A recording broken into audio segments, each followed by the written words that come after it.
يا شي مدينة يا شي مدينة هركز عاشق دان لكي مشكينا ضلي مشكينا يا رسول الله يا شي مدينة يا شي مدينة هركز عاشق دان ضلي مشكينا لكي مشكينا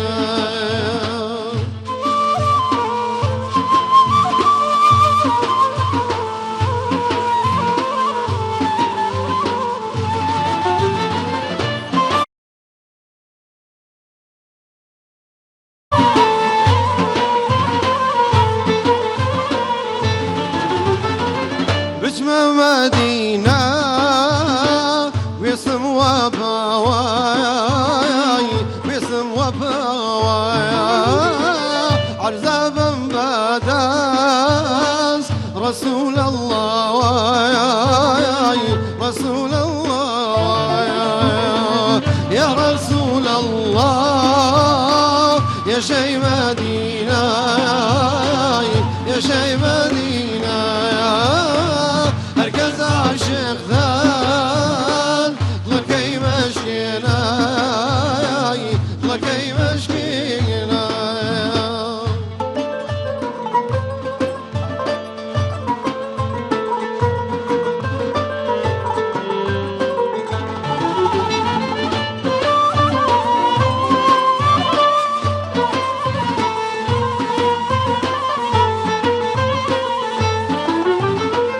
هروق حاجيان لدور بيت الله لدور بيت الله بما دوريته يا رسول الله يا رسول الله يا رسول الله يا شي مدينة يا شي مدينة هركز عاشق ذان لكي مشكينا لكي مشكينا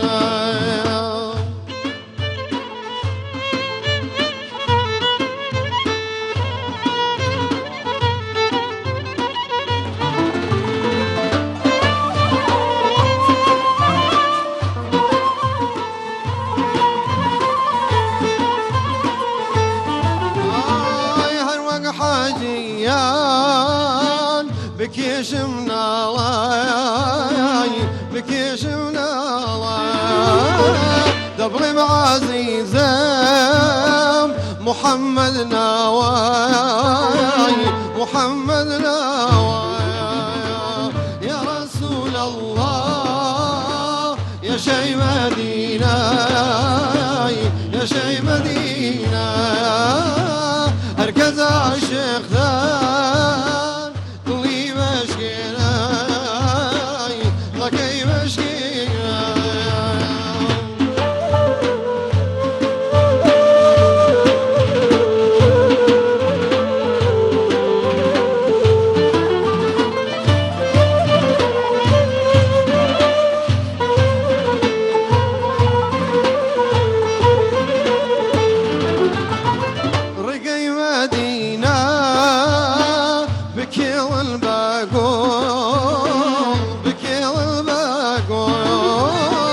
أويبو بين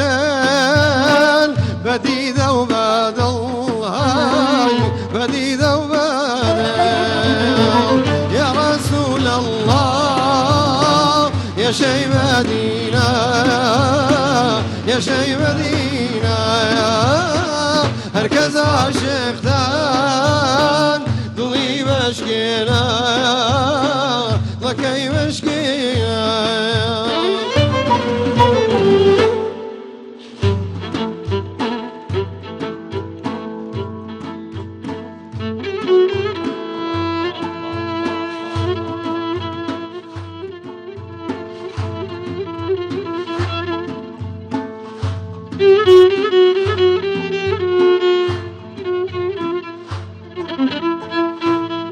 Thank you.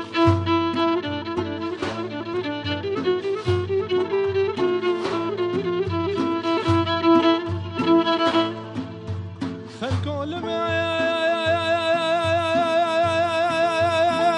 كل شيرتي أو دي البراء زير كمان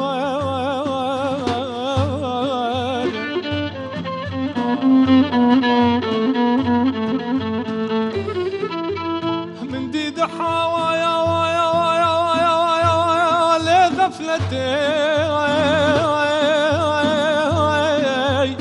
ودركة جبال جوا قمر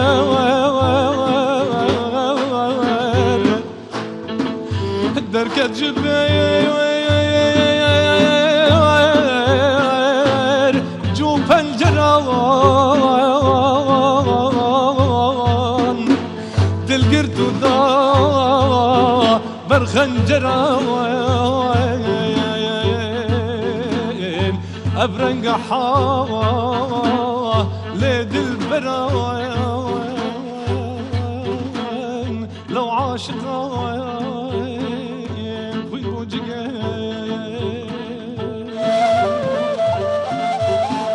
بيجي رضوان بيجي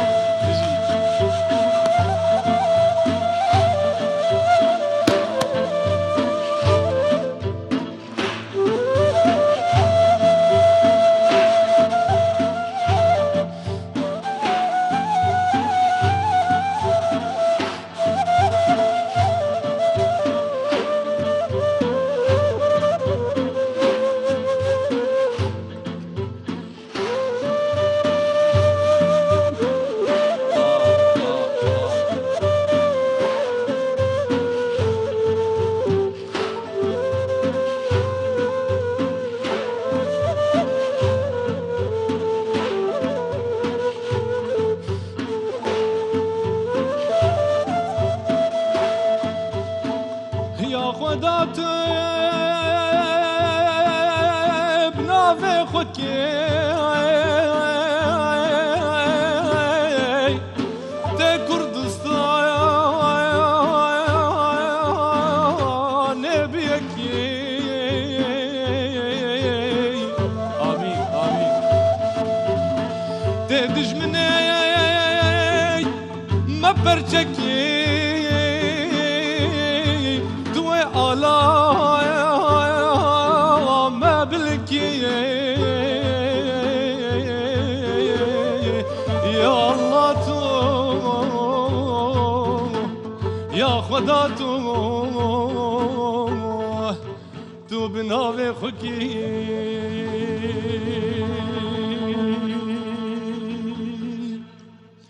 بيجن آمين حركة سلمالي خواه ام بيجن آمين إيروج دبیجن گو دریه یزدان دلوان وکریه دنگه کم زیده 5 میلیون مروف گوج مافی ولاتی خو محرومه بگه عرش خدان هیوی دارن گو ای سالا کردستانه به جیهانی بری خدا به کردستانه رمضان هانه رمضان خیره به آزادی به آسر خوبون و آزادی کردستانه به خود بیجن گو دریه عزمانه وکریه ایش افشواش خو رمضانی جی و کردستانی چمکی ام جی هر چار آلین کردستانی ام له هف جویانه بس تا آن کام گوت خو عملای زیری بو بریمه ككيمه بيامي عزيزي جروجلاتي كردستان فيدا وش خون هام قوف شاف كردستانيه لحرشر عليه كردستاني مهاتن فيدا يا رسول الله يا شي مدينه سرشاهي مدينه دقوتن افشخو اف سترانا هاني كاك بيام عزيزيه لكيلكا مي جروجلاتي كردستاني هون تبدا بخير هاتنه هون تبدا بخير لما تماشو قهدار دكن شو سترانا هاني نيا سامي يوسفي آكاك بيامي عزيزي بالريزة دستي تساق من السيرفيس ترانا خوش ناوي إخوة كاكا صفقاني بالريز بانو تعبي منه بالريز صلاة الريز واحترام هي أبو همو بيناراني محترم مانجر رمضان لهمو لايك بيروز باي أري والله تجي بيروز بالمالباتي بيروز إن شاء الله أو مانجا ببيتها مايي خوشي وسلامتي وتندرستي بو همو لايك آمين بو هر شوار بارچه كردستان آمين كاك بيامي بالريز كاك بيام أفسترانا تقول أنا يا رسول الله يا شاهي مدينة بله. أفستران نا أسامي يوسف ياتي أو كاكا صفقان أول تقريبا 25 سال لما بر ئێمە ئەو ئاهەنگمانە خوێن لە ئالبومی ئەوەڵم بە ناوی باقودسیانی یەک جا تقریبان ساڵی 1995 تقریبان 6 ساڵ 7 ساڵەمە بەر برای بەڕێزم کاکسام یوسف بإذنها تسترعي؟ تەلەفۆنی بۆ من کرد پەیوەندی بە من کرد جا من چوون بۆ دوبەی سێ ڕۆژ میێوانی برای بەڕێزم سامی یوسف بوویم جا ئەوەمانە پێکەوە دووبارە خوێندەوە اینجا کاک پەیام و کاک سەفقان پیرۆزبایی مانگی ڕەمەزانی خۆیان کرد و من و دکتۆر ئادەم ماوین کە پیرۆزبایی مانگی ڕەمەزانتان لێ بکەین لە بینەر و بیسەرانی ڕوودا و بە درێژایی بانگی ڕەمەزان لەگەڵتان دەبێت هەموو پارشیڤێک کە چەندین بڕگەی تایبەتمان بۆ ئامادەکردوون کە پرۆگرامەکە زۆر تایبەت ئەبێ پێم خۆشە کاک ئادەم پیرۆزبایی خۆی بکە و دوای ئەوەش بڕگە تایبەتەکەتان پێ بڵین کە پێشبڕکەیەکە دڵنیام هەمووتان چاوەڕێی دەکەن بەدڵنیاییەوە بانۆ بە بۆنەی هاتنی مانگی ڕەمەزانی پیرۆزبایی لە سەرجە موسڵمانانی دنیا و کوردستان بە تایبەت دەکەین ئومێد دەکەم کە ڕەمەزانی خێر و خۆشیبی بۆ هەموو مرۆڤایەتی ڕەمەزانی ئاشتی و تەبایی کە لە هەندێک وڵات بەداخەوە شەڕ و جەنگ هەیە ئیشاڵڵا و خەڵکانە بگەڕێنەوە سەر ماڵ و حاڵی خۆیان ڕەمەزانی ڕوودا و لەوەتی ڕوودا و هەیە پاشیڤیش هەیە من ساڵانی پێشووتریش لە بەشێکی پاشیڤ بەشداریم کردووە بەڵام وەک بانوو گوتی ئەو ساڵ پاشیڤ زۆر جیاوازە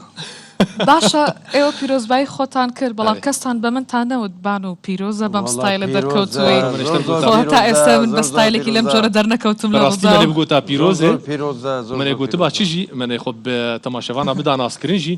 بەلکی کێم زێدە لە ڕۆژاوای کوردستانی باش مەدەناسن لێ لە پەرچێ دن لە کوردستانی هینە پیرۆزبایم کرد بەسەر زندی لازمە زۆر باشە اینجا پێشەوەی کە باسی بڕگەکانی نێو پرۆگرام بکەین پێمان خۆشە کە خۆ بدەناسین میوزیسیانە تۆ هەموو کەس تۆ دەناسێ بەڵام زۆر گرنگیشە کە میوزیسیانە بەڕێزەکان خۆیان بناسێنن و کاک پەیام وڵام من سپاسی ئەو گروپە موزیکە بەڕێزە دەکەم ئەو برا بەڕێزانە گروپی موزیک لە شاری هەولێر زۆر بۆ من مای فەخر و شانازی بوو لەگەڵ ئەو عەزیزانە ئەو پێک هاتیم و ئەو ئینشاڵڵا ئەو مانگی ڕەمەزانە ئینشاڵڵا لە خزمەتیان دەبیم حەزەکەم خۆتان بناسینین و با ئێمە لە خزمەتی ئێوە بین بەڕێزان بێ چەند ساڵم هەف ناس دکن کێم زێدە مردوان هەف ناس دکن دۆستی هەبن لێ مامۆستەی دن نەهێف ناسکن لێتی بە وەک برام تێبقەی ژمێژ دەبێ هەردوو ناسکن ئەرێوەڵە کەرم کرد سڵاوتان لێبێت دەنگینیە با دەنگی بێ مانجی ڕەمەزانی پیرۆز بێت لە گەژن موسڵمانانی جیهان و تایبەت کوردستانی خۆشەویست دەوای ئینشاءڵڵا ئامین هیوادارم و خوازیارم مانجی ڕەمەزان بێتە مای خۆشبەختی بۆ هەموو لایەکمان طبعا ئێمە زۆر خۆشحاڵین کە لە کەناڵە جوانەکەی ڕوودا و بۆ یەکەم جار بە گروپێکی ئەوە بە ستایلێکی ئەوە دەردەکەوین هیوادارم ئەم ساڵ جیاوازی زیاتر و توانای زیاتر بۆ بینەرانی خۆشەویستی ڕوودا و بسەلمێنین موزیکی زیاتر هیوام خۆشببختی بۆ هەموو لایەکە و چای هەمووتان باز دەکەم من شیا و کەمالم ژەنیاری ئامریکەمان و مامۆستا لە پەیمانگای هونەرە جوانەکان چواتەیە ناوێتی شیاو چواتەیە ناوێتی زمانی تە زمانی مێ یعنی درست ئەم لە ڕۆژاوای کوردستانی لە ناوێ هەریمی کوردستان دەنگم ناوی زارۆکی خۆلێکن ناوی و باڵکێشم بڕاستی ئەمرێ درێژ ئەگەر ئەوانێک دیکە خۆیان بناسێنن من زانە ئەنوەر تاهیر ژەنیاری ئامێری قانونم هیوادارم ئەم مانگە مانجی ڕەمەزانی پیرۆز بێتە مای خۆشی بەرەکەت بۆ هەموو ماڵێکی کورد و کوردستان بێتە خۆشی و شادی ئاشتی و تەبایی سپاس سڵاو ڕێز بۆ تەواوی بینەرانی ڕوودا و تیڤی و ئەو بەرنامە جوانە من لێزان قادر ژەنیاری ئامێری عودم ئومێدەوارم ئەم مانگە ببتە مانجی خێر و خۆشی بۆ تەواوی کوردستان و گژ مسلمانانی جیهان و زۆر سپاستان دەکەم ئێڤارا بخێر بێ گلکی بخێرێ سپاس ئەز وەکو ژانیاری ئامێری فوتدار ڕدوان خەلیل ئەس بە هیوی مەگو ئەڤ هەیڤا ڕەمەزانێ لە تەواهی مسلمانە و تایبەتی ملەتی مەی کورد کۆبانێش پیرۆز کۆبانی لە هەموو دەڤەرێن کوردستانی پیرۆز دەکەم و هیوی مەگو هەیڤەک تژە ئاشتی و ئارامی لە خەڵکی ئامین یا رب پیرۆزبایی لە هاونیشتمانیان لە هەر چوار پارچەی کوردستان و کوردانی دیاسپۆرا کە ئێستا بینەرمانن لە شاشە جوانەکەی ڕوودا و پیرۆزبایشی گەرم هاتنی ماژی پیرۆزی ڕەمەزان. من ڕێبوار عەبدوڵڵا مامۆستامە لە پەیمانگەی هونەرە جوانەکان خۆشحاڵین کە ئەم ساڵ بە بیرۆکە و بە ئایدیایەکی جیاوازتر لە ساڵانی پێشووتر ڕوودا و هەمیشە لە دوای تازەگەری و جوان دەگەڕێتن. دەستخۆشی بۆ ڕوودا و بۆ ئێوەی بەڕێز و سەرجاواش خۆت نەمامۆستای زانینگەهتەنێ ئیرۆ تەمە فێری دەفێژی کردیرۆ لە خزمەتین بەسەر چاوە. من ڕێوان ڕەشاد زەنیاری ئامێری ڕیتمم دەرچووی پەیمانگەی هونەرە جوانەکانم. ڕەمەزان لە هەموو لایەکتان پیرۆز بێ و سوپاس. ڕێوان ئێستا تۆ لەگەڵ مامۆستاکانی خۆت لە گروپەکە پێکەوەن کامیان مامۆستات بوو؟ مامۆستا ڕێبوار مامۆستان بووە، مامۆستا شیاویش لە پەیمانگەی هونەرە جوانەکان مامۆستان بوون. زۆر باشە، زۆر بەخێر بن. بەرنامەی ڕەمەزانی ئەم ساڵمان زۆر جیاواز دەبێت. پێشبڕکێکی تایبەتمان هەیە. سەفقان پێشبڕکێکە چۆنە تۆ پێیان بناسیێنە؟ پێشبڕک ئامەژی گرێدایی ئۆل لێ ئۆل بە کوردی، یعنی گرێدایی مناجاتە کوردی. پێشبڕکەیە مناجاتێ ئەو قەسیدەیەن گۆل حجرەی فەقاد هاتن گوتن مەلای جزیری و ئەحمەدی خانێ و یانژی هەلبەسوانێ جەگەرخونژی گوتیە، شخوا ڕەحمەتیە تیرێژی گوتیە. قال ئەف هەلبەستی هانی گوتن و دووان فەقاژی ئاواز ئەنجا سەفقان با بزانین لە ڕۆژهەڵاتی کوردستان مناجاتێ کاک تۆ بێمان بڵێ. بانو ئێمە لە کوردستانی ڕۆژهەڵات ینی کوردستان ینی موسیقی عرفانی ڕیشە و پایەی موسیقی بەگشتی پێمان بڵێ لە ناو میوزیک لە موسیقا موسیقى عرفاني بقشتي يا موسيقى عرفانية لأن بواري تصوف بقشتي تصوف بقشتي تصوف عرفان لأن الريشو بهاي موسيقيانا يعني لا أولين يعني لا أولين شوين لكردستان لتكايا كانوا لخانقا كان بوا موسيقي دسي بيكردوا همو آهنگ كان لوي دسي بيكردوا براسي زور بدف تاني بدف بتنيا بدف وبني يعني بشم إن شاء الله هورامان يعني براستي موسيقى لكردستاني روجهالات زور بقوته موسيقى تصوف وعرفان يعني لبنا مالي إما تقريبا هلا قريته بوس 600 صلموا بس موسيقى تصوف وعرفان. جابهم أما يكلو خالانه ككرد إسلام لكردستان جوازه لقل ملتك كانتر أو بس هو دكاتن ك لتشيو لخانقان ميوزيك فيشكوت ولا كاتيك دا لبشكل ولاتاني ديكي عربي يعني إسلامك أجر زور بتايبي عربي بي دله ميوزيك حرام على الإسلام ده راجع بيدراونيا بلام لمزجوت تتشيا كان بيش كوتوا بالي مثلا إمام ما مستا علي مردان كي يكيل ما مستياني باي برزي موسيقى كردية لتكيي كركوك يعني لتكيي كركوك فير موسيقى بوا باشكاك بيام لتكيي طالباني كركوك بواني كنازان مناجات تشيو مناجاتي كردي تشيا اگر تو پارچێک مان بۆ بڵێ بە ئەوەی زیاتر ئاشنا من پێی ئەگەر مایکەکەت دابێت من حەزەکەم مۆبایلەکەم بۆ بگری ینی خەڵکی نەڵێن ئەمژێت تەماشەوان بێژن هەگەر تو بخوازت بژمار بشینی ڤیدیۆکەی بشینی بۆ بێت من داواکاریم ئەوەی لە دۆستان و عەزیزان ینی مۆبایلەکان وا پان بگرن بە سوورەتی پان بگرن هەم ڕەنگێکی جوان بێ هەم ینی هەم دەنگێکی جوان بێ و هەم ڕەنگێکی جوان بێ بە ئەستایلێکی باش بێ. مثلا أو إيسا كاكا سبقانا أشخو أم بحثا بيش بركيج وردكن مثلا أو برادرك ما أمن قولاني ميجاكم أو كاكا سبقانا كلا أجي برادرم لمال جار ريكوردي كاكا مثلا كيف كاكا إنجا إيسا دلنيان بينران ألين أمت شيء كيف لبيش كشكارا كي بدستوي وكاك بيا مناجات عليه أما بشكل بيش بركيكا دواتر زي بيبي تبسا تبي ياك دو الله ودان الله ودان الله ودان الله ودان يا رسول الله نزار يا رسول الله نزار يا رسول الله نزار يا رسول الله نزار الله ودان الله ودان الله ودان يا رسول الله نزار يا رسول الله نزار يا رسول الله نزار يا رسول الله نزار زۆر باشە مەسەلەن ئەوە تەواو بوو هەوڵ باش ئەوە بوو. تەواو بوو وجاتێ هەوڵە بکەم سەشتەر بێ بتێ دڵنیام کە ئێستا خەڵکی دەپرسن بەێ ئەمە چی بوو ئەم ئاکتەی ئێوە کردان من پێتان دەڵێم کە ئەمە چی بوو ئەمە پێش بڕکەیەکی تایبەتە کە لە ڕوودا و لە پارشیوی ڕوودا و دانراوە پێی دەڵێن پێش بڕکەی مناجات ئێوە دەتوانن بەم شێوەیە کە ئێستا بیریتان ڤیددیۆکانتان تۆمار بکەن بۆ ئێمەی بنێرن ئێمەش لەسەر ئەو ژمارە تەلەفۆن و ئەو ئیمێڵانەی کە پێتان دەڵێن لەسەر شاشەی ڕوودا و دەردەچێت لەسەر ئیمێڵی پاشیف ئادڕوودا و دۆتنێت و بە هەمان شێوە دەتوانن ڤیددیۆکانتان بۆ ئێمە بنێرن ئەو کەسانەی کە دەنگیان خۆشە و لە مناجات لێ هاتوون ئەو کەسانەی کە دەیانەوێت دەنگی خۆیان ئاشنا بکەن یاخود هەتا ئێستا هیچ ڕێگەیەکیان نەبووە بۆ ئەوەی کە دەنگی خۆیان ئاشنا بکەن ئێمە شەوانە 5 کەس هەڵدەبژێرین لە ڕوودا و ئێوە دەنگیان پێدەدەن خەڵک دەنگیان پێدەدا هەر شەوە و 1 کەس هەڵدەبژێردرێت تا کۆتایی مانک لە کۆتایی مانک کە دەبنە 30 کەس لەو 30 کەسە 1 کەسیان هەڵدەبژێردرێت خەڵاتێکی زۆر تایبەتی پێدەدرێت ئەنجا چاوەڕێی ڤیددیۆکانتانین بەڵام لە هەمووی گرنگتر کە بزانن چۆن ڤیددیۆکان بنێرن کە ئاوازەکانتان کوردی بێت پێویستە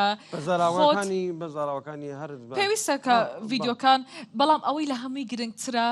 ئەو کەسێک کە وەکو کاک سەفقان و کاک پێم وێنەی یەکتیان دەگرت و ئەمیش مناجاتی دەگوت باگراوندەکەی سپی نەبێواتە لە هەر شوێنێک بێ بەڵام بەباری پانیش بێ ئەمە زۆر زۆر گرنگە بۆ ئوەی کە بۆکو بینیتان ئەگەر کاک پێم شانیان بات بە هەمان شێوە تشتێکی دیگرنگ بێژم بانوخان خوازم تەکەس بکەم سەروەیەکێ بانۆ گوت بەرا بپانی بێ و بەرا ینی وڵۆ تشتێکی بدلێوە بێ و بە کوردی بێ یعنی ئەم بێژن بڤی شێوەیە هاانێ مەسەر ئەم بێژن د تاریکا شەوا هجرائێن چرایەک سێ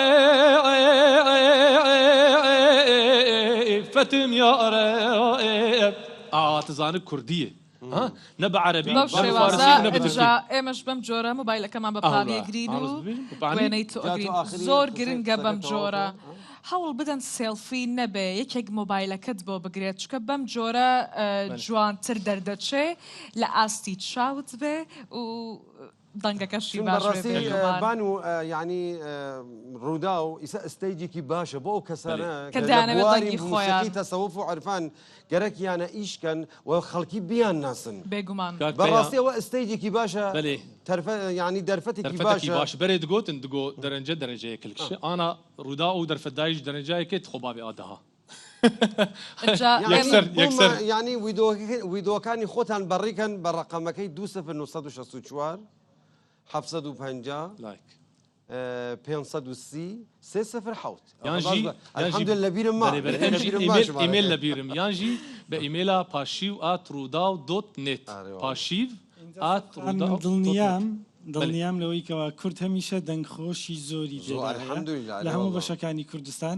دڵنیام خەڵکێکی زۆر باش ئێستا کە لە شاشەی ڕوودا و ئەو مژدەیە دەبینی دەرفەتێکی زێڕینی هاتۆتە پێش بەوەی کەوا لە ڕێگای ڕووداوەوە دەناسرێ بە هەموو کوردستان و لەوێشەوە بە هەموو بێگومە ئەجا خەڵاتە تایبەتەکەش ئەوە خەڵاتەکە هێشتا ئاشکرا ناکەین بەڵام لە کۆتایی مانگی ڕەمەزان خەڵاتێکی زۆر تایبەتمان بۆ ئەو کەسە ئامادە کردووە کە دەنگ خۆشترینە و خەڵک دەنگی پێدەدا بڕگەی دیکەمان هەیە پارشیڤ بڕگەی زۆر جیاوازی لە خۆگرتووە ئەکێکی دیکە لە بڕگەکان دکتۆر ئادەمە ئەجا پێم خۆش دکتۆر ئادەم خۆی باسمان بکە دکتۆر تۆ پارشیڤ ئەم ساڵ چیمان بۆکەی چ بابەتێکە کە باسمان دەکەی بابەتە ئاینیەکان هەمیشە مانگی ڕەمەزانی پیرۆز مانگێکی گرنگە بەلای خەڵک و مسلمانانی کوردستان بەتایبەتتر بۆ ئەوەی زۆرترین زانیاری لەبارەی ئاینەکانی خۆیانەوە وەربگرن ئەمەش دەرفەتێکی زێڕینە بەوەی ئێمە بتوانین زۆرترین زانیاری ئاینی بە وەرگرانی ڕوودا بدەین بەتایبەتتر هەندێک بابەت هەن زۆر گرنگن و بەلای خەڵکەوە جێی سەرنج و پرسیارن و خەڵکیش کەم دەتوانی باسی ئەم بابەتانە بکە ئێمە لە ڕوودا و بابەتی زۆر گرنگ بابەتی گەرم و گۆڕ کە بابەتی ئاینین پەیوەستن بە ژیان و ژیاری خەڵک پەیوەستن بە پێشکەوتنی ژیان ئەوانەی لە کە ڕوانگەی پرسیاریشن شەریعەوە لە لای لە ڕوانگەی دینەوە بانو بزانین کە لە ڕووی دینیەوە جیاواز خەڵکێک هەیە خوێندنەوەی نوێی هەیە بۆ ئەم بابەتانە ئەمە دەرفەتێکە بۆ ئەوەی ئەو خوێندنەوە نوێیانە بۆ ئاین بگاتە خەڵک زۆر باشە هون دەینن سەر ڕووپەلا فێسبووکیش باوەڕکن خەڵکارن بەڵێ ئێمە بەردەوام ڕوودا و تۆڕێکی فراوانە هەموو بەشەکان بەیەکەوە بەسراونەتەوە و بەلامانەوە هەمیشە گرنگە بۆی کەوا خەڵک بەشدار بێ لەم پرۆگرامە لەبەرەوە لە سۆشیال میدیای ڕوودا و شەوانە ئەم ژاری پاشیڤ دەکرێتە پرسیار دادەندرێ وەرگرانی ڕوودا و دەتوانێن پرسیار بکەن پرسیارەکانیان بە کۆمنت بنووسن و ئێمە لێرە وەڵامیان بە وەردەگرینەوە بێگومان بەس ئەوە نییە مژاری دیکەشمان هەیە یەکێکی دیکە لە مژارەکان خانمی سەرکەوتووە لە کوردستان ئەو خانمەی کە جێدەستی دیارە لە کوردستان و کارێکی کردووە لە ڕووی بزنسەوە بێ لە ڕووی پەروەردەوە بێ لە ڕووی هەر لایەکی دیکی خانمانەوە بێ کە سەرکەوتووە لە بوارەکەی خۆیدا ئێمە دەیهێنین و لەم ستەیجەی کە لە قەڵا دروستمان کردووە گفتوگۆی لەگەڵ دەکەین و خانمەکە دەناسێرین هەروەها یەکێکی بابەتێکمانەیە کە پێی دەڵێن ریڤیو ئەمە بابەتێکی نوێ لە ڕوودا و لە پارشیڤ و بە هەمان شێوە ئەو شتانەی کە بەلاتانەوە گرنگە دەتانەوێت بزانن چکاردانەوەیەکی هەیە چیر و ئەدا کاتێ بەکاری دەهێنین ئێمە باسی دەکەین بەلێشخوا بابەتێک دنجی هەیە میش تەماشەوان ڕبێژن ئۆل بە کوردی ئەو حجرەیەن گۆ زمانی مەپاراستنە چیرۆکێن مەپاراستنە ئۆل بە کوردی پاراستن حەیانی ئیرۆڕۆ مەسەرداناوان کردیە لە هەرچار ئالیەن کوردستانێ ئەمیوان ژوەر وەگەهێزن وەکە هەلبەست وەکە ئاواز وەکە ستران بمەڕەبن گەلک برگەی مە هەنە و گەلک سپرایزێ مەژی هەنە و هەویدارن گۆ ڕەمەزانەکە خێرێ لەسەر مە و لەسەروە مکاربن حەیانیش مە بێ مکاربن لەسەر هەموو ئاستا خزمەتاوە بکەن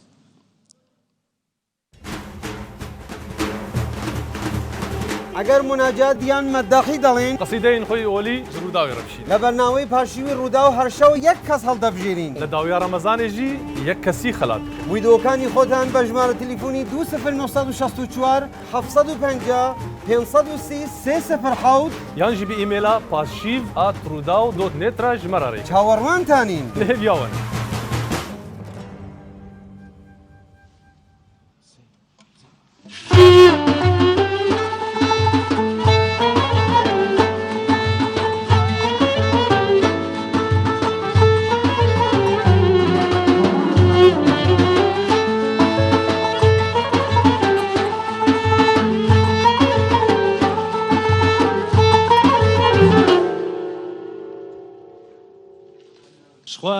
دو میوان مهنه میوان مجی بخیر هاتنه خودیه وی مالا خوشک و بدون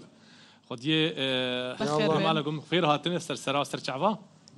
خون هم لقلعه وليرين دو میوان ما هاتنه بحثا دیروکا وی قلعه هانی بکن دیروکا و مالهم خیر هاتنه سر سرا سر چعوا هر دو دکتوری مجی بخیر هاتن قربان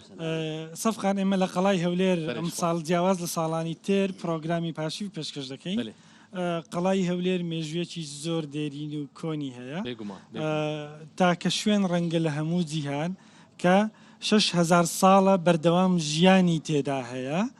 ئەم قەڵایە بووە هەڵبەت لەگەڵ هاتنی ئیسلامیش لە سەردەمی خەلیفەی دووەمی موسڵمانان عومەری کوڕی خەتاب ڕەزای خوای لەسەربی ئیسلام گەیشتۆتە کوردستان و گەیشتۆتە قەڵای هەولێر لەبەرەوە بەلای بینەرانی ئێمەش گرنگە بەوەی کەوا بزانین ڕەمەزان لە قەڵای هەولێر چۆن بووە کاتی خۆی خەڵک چۆن بە ڕۆژوو بووە دابوونەریتە کۆنە کانی کورد نەتەوەکانی دیکەی کە لە قەڵا بووینە چۆن ژیاوێن چۆن پێشوازی ڕەمەزانیان کردووە ئێمە لە یەکەم شەوی ڕەمەزان خودیە ماڵەیە کاک بەخێر بێن سەرچاو دکتۆر ئەرسەن لەگەڵ دکتۆر بۆتان چەلەبی کە دکتۆر بۆتان بۆ خۆی خاوەنی ئەو ماڵەیە مۆ بزانام لێرە لەدایک بووی دکتۆر بۆتان دەڵێن ماڵی باپیرەتی بەڵێ ماڵی باپیرمە ماڵی باپیر ئەم لە تەلڤیزیای ئێتە ئەمنە لەها ما بڵێن لە هەولێرە لەدایک بوومە تاریخەکی زۆر لێرە لە مام و خاڵان و باپیران جۆمان لێ بووە هەر هەولێر شوێنێکی دێرینە و ڕەمزێکی کۆنی شارستانیەتە دەتوانی پێم بڵێ مێژووی هاتنی ئیسلام لە بۆ ئێرە ئەمە دواتر ڕەنگە لەگەر دکتۆر حەسەن گەنگەشی بکەین بەڵام چیت لەبیرە لە دابوونەریتی ڕەمەزان لە قەڵا بە تایبەت لێرە بابوو باپیرت چیان جێڕاوەتەوە لە ڕەمەزان و قەڵا لێرە لێرە طبعا لەو ماڵانە نەفەرەکی زۆر دەژین خەڵکی قەڵاتێ حەزیان نەدەکرد کوڕیان وەکی ژن دێنی دوورکەوی حەزیان دەکرد دەرەوە پشتی خۆیان بن فدائیمەن ئەو ماڵانە خەڵکەکی زۆری لێ دەژین وەختی ڕەمەزانان طبعا وەچی ئێستا با بڵێن فطور و پاشیوەکە هەبوو بەس پاشیوەکە زۆر احتیمامیان پێدا یعنی غڕ دەبوونەوە لەسەر یعنی جیاواز لە بەربانگ زیاتر گرنگیان بە پاشیو دەدا پاشیوەکە شیو لێ دەندرا باشە دکتۆر بۆچان دەڵێ خەڵکێکی زۆر لێرە ژیاون بەڵێ کە ماڵی باپیری تۆ بۆ چەند کەس دەناو ئەم خانووی کە ئێستا تیای دانیشتوین ژیاون لێرە باپیری من با بڵێن 6 کوڕ و 6 کچیە بوو ماشەڵڵا باش ئەنجا هەمووشیان خێزاندار بوون بێگومان لەو مەرحەلەی قەڵاتێ با بڵێن 4-5 خێزاندار بوو باشە ئەنجا دڵیەم ئەو کەسانەی کە ناو شوێنەیان بینیوە و ناو قەڵایان بینیوە ئەنجا پێمان خۆشە پێمان بڵێ کە بۆ نمونە ئەوەی کە لە پشتی تۆوە یاخود بەرامبەر ئێمە ئەم ژوورانە بۆچی بەکارهێنراون لە ناو ماڵەکەی ئێوە قاتی خوارێ لۆ منداڵەکان بوو با بڵێن باشە قاتی سەرێ لۆ باپیرم بوو ژووری خۆی و دیوەخانەی خۆی وەچی میێوانێک دەهات بە ناو ماڵە نەدەهاتە ژۆرێ دەرکەچیتکە هەبوو یەکسەر دەچوە سەرێ کە دیوەخانە بوو ژووری خۆشی ئەو ئەوها تەقسیم کرابوو ئەو دیوانخانە بوو ئەو لای سەری تشتە کاتی گوهرتن دکتۆر تشتە کاتی گوهرتن بەرحراک ئاوێ هەبوو لێ هەندێک گۆڕان کاری لێکرایە سەتاسەد ئەوها نەبوو ئێرە با بڵێن ئەو کرایەوە نەبوو نظامی شەرقی کەون بوو ئیشی باپیرتان چی بووە؟ ئیشی باپیرم سەرمایەدار و بازرگان بووە ئەگەر پرسیارێک لە دکتۆر ئەرسن بکەین سەرەتا بە خێر بیت زۆر سوپاس لە یەکەم پرۆگرامی پارشیف لەگەڵ ئێمەی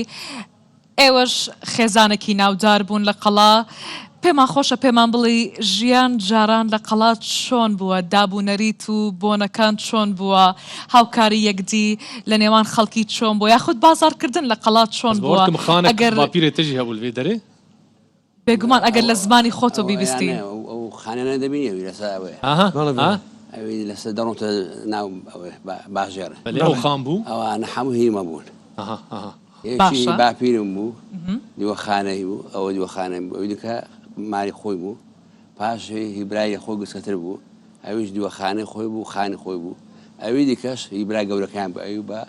قایم قامەت و نەساب ئەویش خانی خۆی دیوەخانەی هەبوو چی دەکرا لە نێو ئەو دیوەخانانە چی باز دەکرا داهاتەکردیانەوەکان داهاتەکردیان ئەو یانە مەسەرە من نەنێ بووە ئەمە خزماتیمە هەر لەگەڵ چەلەبیانە ئەدی ئەوە واتە ئێوە لەگەڵ دکتۆر بۆتان خزمن دراو سێش بوون وەختی خۆی تازە بیبینەوە ئەمە کۆر خزم بوون بەڵام چوونەتە خوارێ بێگومان چونکە لە قەڵا نەماون ئێستا خاڵ و خوارزاینە لە باپیران باشە دکتۆر ئەسن یعنی مێژووی ڕەمەزان و قەڵا خەڵک کاتی خۆی لە قەڵادا چۆن ژیانی ڕۆژانەی ڕەمەزانی بەڕێ کردووە شتێکی جیاواز هەبووە لە قەڵا کرابی لە ڕەمەزان خۆی بەنسبەتی ئەوەی خۆمان ئەمە لێرانەوەشی ئەویان دەکرد ڕەمەزانان دەهات دەبدوو ئەوە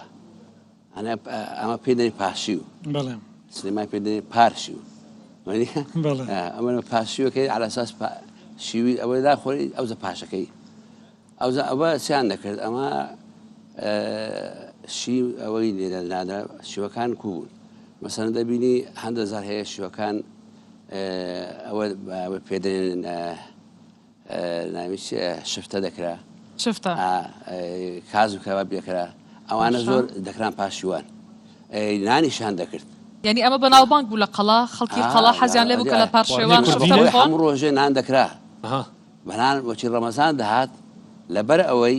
نانی سبەی ناخورێتن لەگەر ئەوەی پاشوی نانیان دەکرد باشە ئەی بازارەکانتان چۆن بوو یعنی بازار ئەوەتی ئێرانەیە بەس ئەمە بە خۆمان فەلاحەتیمان زۆر هەبوومە بازارەکە گەورە بوو هەموو پێداویستێکی تێدا بوو گەنم و زۆوانە پێشەوەی نەبوونەکە مساحتي چەند متر مربع هەیە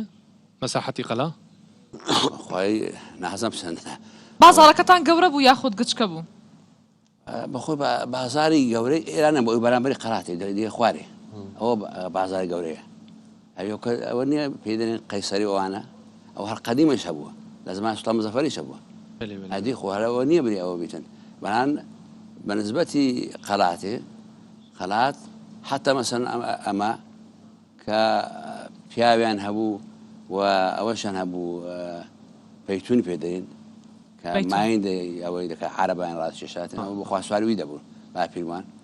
ئەوانە هەموو حەسارمان هەبوو پێیان دوو حەسار باش ئەی پارشێوان بە چی هەڵدەسان بەچەردەسانەوە چۆن هەڵدەسان لە خەوت سەعات نەبوو ئەو کاتە دۆر لێ دەرا بەس بە خۆشان هەوڵیان لێ دەدا دەزانی پێشان عالم پاش ئشاعە دەنووسن ئەوە شو ئەو زمانی نییە تۆ هەر ئەوکەی ئەو دوایە هەردەستانەوە لەگەڵ دۆر دەهات لێیدا بەشی دۆر لێ دەدا ئەو حانەمە خۆ زانی ئەوکان ئەو منتخان هەموو کۆران بوو ها ئەو هەنای بە هاکرایتەوە ئەو کۆران بوو دەچێورەیە تا دەچێ کە مالی شێخ زەمینی ئەدی ئەوە کۆران بوون ئەو لایەشە بۆ گەم لە حەزە بکەی ئەوی مالی باپیم و مالی برایەکانی تێدا یەک کۆرانی نەبوو خۆیان بەتەنیا ئەو هادە سوژۆری ببخشە من پرسیارێک بێت چون ئەوە ینی ڕشتەی تەخەسوسی منە ئەو کاتە مایک نەبووە ینی ئەو کاتە مایک نەبووە ئەو کەسم مامۆستا بووە بانگی دەدا تا چەند ینی تا چەند متر دەنگی ئەو مامۆستایە دەڕۆشت ینی چۆن مردم دەنگیان گویان لە بانگی ئەو مامۆستایە منارە لۆ دەکرا لەسەر منارە بانگی دەچوو سەر منارە شەشیدی هەیە منارە وەچی منارەیە لە ئیسلامی کرا بانگ لێ لەسەری دەبایە ئەوەک هەبوو پێیان دەگە محتەسیب چ بوو دەگەڕا لەوان ئەو کەسی ئیشی خراپ کرد بایە ئەوەی دەکەیدا وەکو پۆلیسی شەریعەت ئەگە بێت و مؤەزینەکە زوو سبایە سەرێ دەیگۆ وەرە خوارێ مەلا بانگدانی دەڕۆنە مالی عالەمێ چاودێری بانگی کرد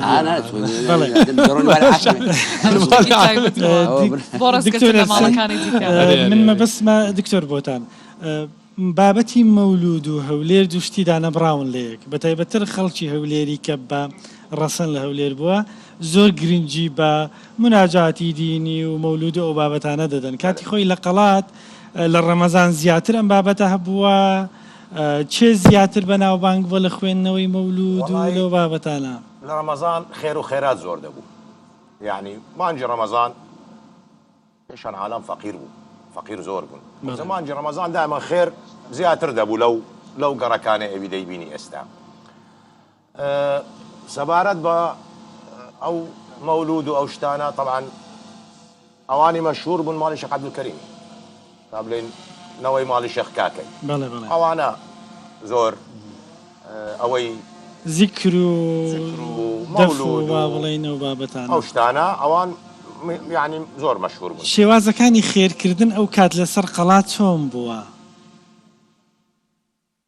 ئەوی ئەمن جۆم لێ بووە ئنو شیویان دەکرد لۆ فەقیران عالەم فەقیر سڕای دەکرد هەر کەسە مەمزەلی خۆی دەهینە شیویان لۆ تێ دەکرد و دەڕۆیشت حتا ئێستاش ئەو مەوزوعە ئەگەر معلوماتت هەبی لە مزگەفتی شێخی چۆلی هەرمایە مزگەفتی شێخی چۆلی هەرمایە مزگەفتی شێخی چۆلی هەولێرە هەموو ڕۆژ شیو لێ دەکرد لەش مزگەوتی شێخ مستەفاش پێم وایە ئەو بابەتە ینی هەر پارێزگاری لێکرا بەس شێخی چۆلی هەموو ڕۆژ باشە ڕۆژ نێ نەکرێ من پرسیارێکم بۆ دروست بووە دەمەوێت لە هەردووکتانی بکەم ژیانی ژنان چۆن بوو ژنان و کچانی نێو قەڵا چۆن بوو لێرە ئایا دەیان خوێند هاتنە دەرەوەیان چۆن بوو خۆ دێستە باست کردوتە قاتی خوارەوە بە منداڵەکان بوو ئەگەر میوانێک بەهاتایە دەبواە بە دەرگایەکی تایبەت کەواتە ژن و پیا و جیا کراوەتەوانێ و ئەمە شتێکی زۆر بەرچاو نەبوو کە پیا و ئافرەتێکتی ببینن بازارکردنی ئەوان چۆن بوو چۆن دەهاتنە دەرەوە بەعبا و پێچە خاتون باشە ئەی باش ئەگەر بیان ویستا یەکدی ببینن بۆ ژن و ژن خوازی بۆ پێکردانی ژیانی هاوژینی ئەمەیان کە باسییانە کرد بەس بۆیان وەسفەکە حسبی وەسفەکەی یان مطابق دەردەچوو یانش دکتۆر ئەرسن بانو باسیەوەی کرد دەیان خوێند ژنەکان کچەکان دەیان خوێن لە قەڵا مەکتەبیان هەبوو چۆن بۆ خوێندنەکە پێکرد بخینن بڵێ من کە ئەوە بۆ خەسووم کە دەکاتە چیزی مایم بابووم ئەو خوێندی تێ لە مەکتەبی منیشگە لە ساڵی سیوێک لەو فترانە یعنی خەسووت خوێندەوار بووە خوێندی تیار هەبوو مەکتەب هەبوو ئەگەر خوێندەوار ببێت دڵنیام کچەکەشی خوێندەوار بووە پێم وایە مەلافەندیش کچی خۆی ناردۆتە مەکتەب و خوێندویەتی بەخۆی ئەمن با بڵێن ئەوانی جیلەکەی لە من گەورەتر زۆر گەورەکان حتەم تەوەستایان خوێندیە دوایە دانیشتینێ ئەوی هەندێک لاوانگچکەتر ناکولیان تەواو کردیە بەس سوالی خاتون ئەتو بەحسی زۆر قەدیمی دەکەی ئەم بەحسا مێژوێ دکن دکتۆر ئارسەمەلکی نها هەم بەحسا چەند ساڵا دکن بەلکی 100 ساڵ لێ عەم تەمەنێ vê قەلا هانیز باوەڕ دکم بەحسا 6000 ساڵ دکن یانژی دەستپێکا گۆ مرۆڤاتیە دەستپێکری هێنێک دەبێژن گۆ لە قەڵای هەولێرە یان هینکە دژمەر بەحس کرد باش کەنگی دێ کی هاتی وێ دەرێ سومەری هاتنە کادی هاتنە بابلی هاتنە یعنی ئەو کەسێک هاتن وێ دەستەلاتدار بوون کی بوون هەنکی بەحسا دیرۆکای کرد شەکەی من ئیسلامیە تاریخ ئیسلامی تاریخی ئەو کەونانە ناسمەزە بەزەمەوەی دەزانم باش ئیسلام چۆن گەیشتە قەڵای هەولێر باسی ئەومان بۆ ئیسلام کە هات چۆن گەیشتە هات جێشی ئیسلامی خۆ بە ئەوە نهات بە ئەوە ئەوەزاری لە معنەکەی هاوەند دۆچی بردیانەوە حەزە کردی ئەو دەستپێکرد بۆ منتقانە بێتن خۆ دەزانین هاوەند لە چێن دەرەیە هاوت کەتاوێ ئەوان وەچی ئەوەی کیسرای هێزەجەرجان ئەوە کرد شکاند و هەلات لەوە لای یعنی یەکسەر گەیشتە قەڵای هەولێر با بڵێین ڕۆنە قەڵای هەولێر ئەوە فترەی ئیسلامی ئیلا زەکرێکی بەسیتی هەیە بدایەتی فترەی لەبەر ئەو قەڵاتی هەولێرە و زۆر کەس دەرێتن ئەوەی نەبوو کەبری شار بیتن ئەو شارێکەوی ئەمە فکرمان هەیە لەسەری ئەوە لە زمانی سەرجۆقیەکان پیا بوو لەگەڵ زمانی ئەتابیکەکان ئەو کاتە چۆن بوو بەنسبەتی سەڵتان مزەفەری سڵتان مزەفەر پێشوی بابی ناوی عەلی کوچک بوو ئەو قەبری لاکن ئەوەیە بەرامبەری محافەزەیە محافەزە هەولێرێ بەس دەێنەوی سڵتان مزەفەریە ئەوە بەغەڵەتی ئەوەی بابیتی عەلی کوچک ناوی عەلی کوچک بوو ئەوە قائیدی عیمادەتی زەنگی بوو ئەو کابرایە وەچی گۆ اختیار بوو گوتی عیمادەتی زەنگی ئەو هەولێرەم بدەیت کە بتێ ئیقتاعێ دەبوو من ئەم لێ دادرێش ئەوش دایە قائیدێکی گەورەی بوو دایە ئەوان هاتن لێ سوتام ئەوە ناویسە ئەو ئەمیرە عەلی کوچک لێرە مرد لە هەولێرە دوایێ کوڕی مزەفەرەدین کوڕی گەورەی بوو یەکی دیش هەبوو ناوی زەینەدین بوو زەینەدین یوسف ئەویش لەوی گسکەتر بەران ئەوە چیان هەبوو مڕەبیەکیان هەبوو ناوی مجاهدینی قایماز بوو مجاهدی قایماز کوانە ئەسنا تورکە مجاهدی قایماز حاسی نەدەکرد مزەفەرەدین بێتێ ئەسا چی کرد چی نەوع معاملەش لەسەر کرد لە هەولێر دەریان کرد مزەفەرەدینە ئەوەی کرد زەینەدین بووە ئەمیری هەولێرێ ئەو زەینەدینە عیلاقی خۆش نەبوو لەگەر ئەوەی مەسەڵەن لەگەر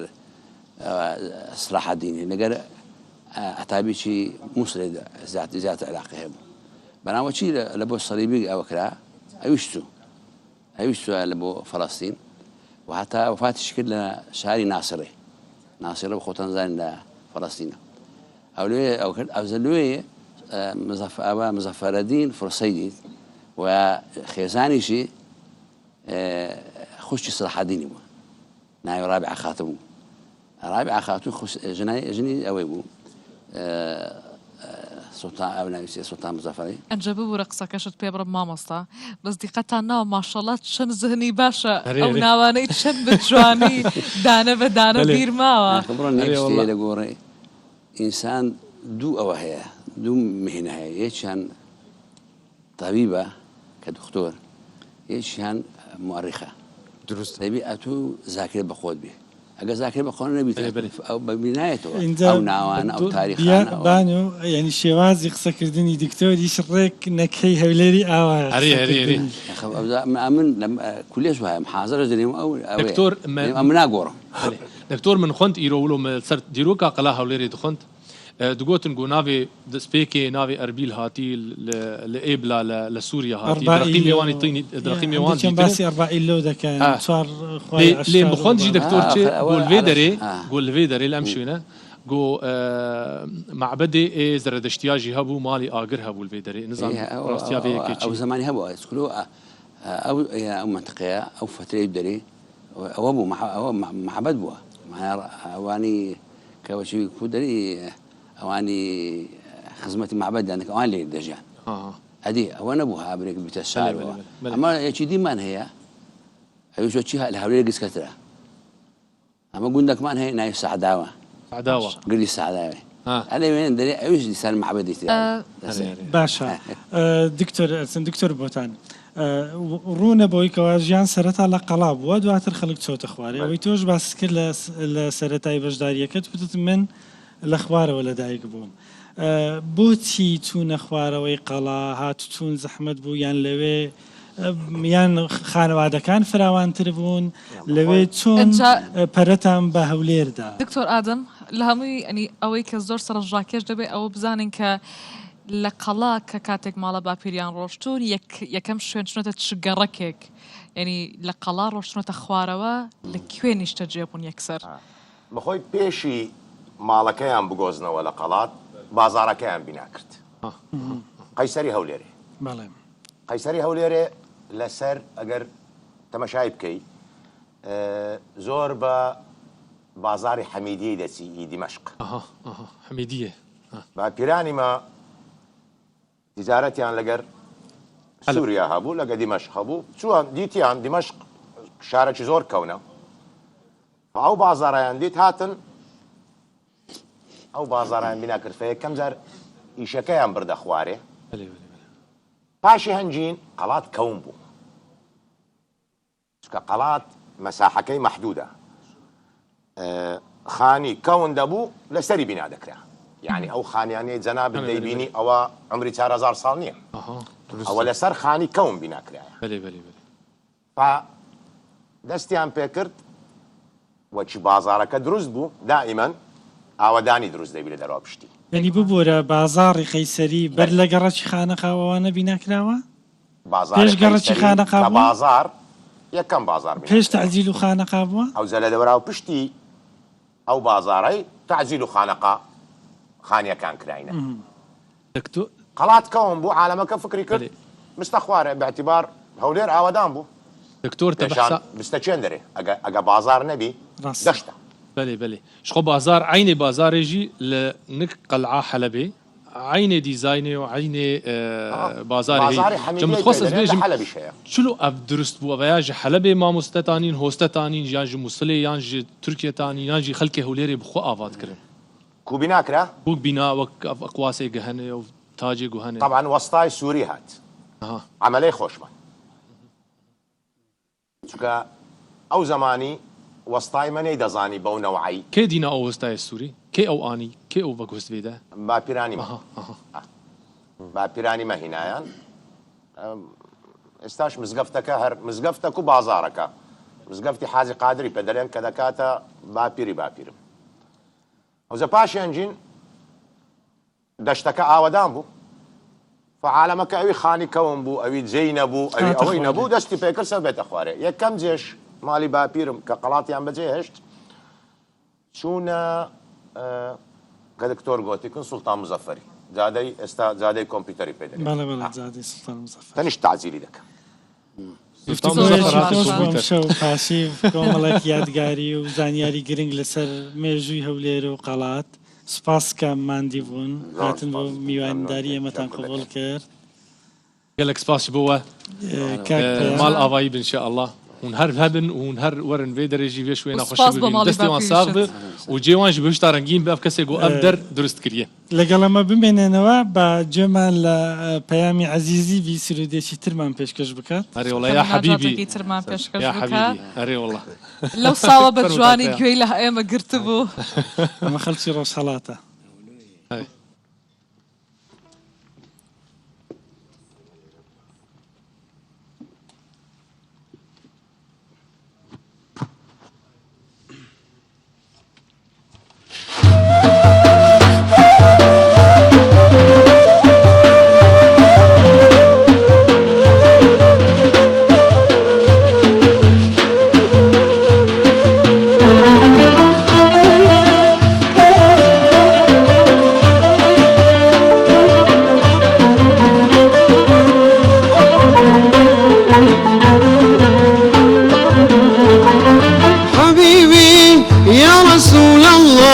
شفيعي خير خلق الله حبيبي يا رسول الله شفيعي خير خلق الله طبيبي نور عرش الله فدات بهم يا رسول الله حبيبي يا رسول الله شفيعي خير خلق الله حبيبي يا رسول الله شفيعي خير خلق الله طبيبي نور عرش الله فدات بهم يا رسول الله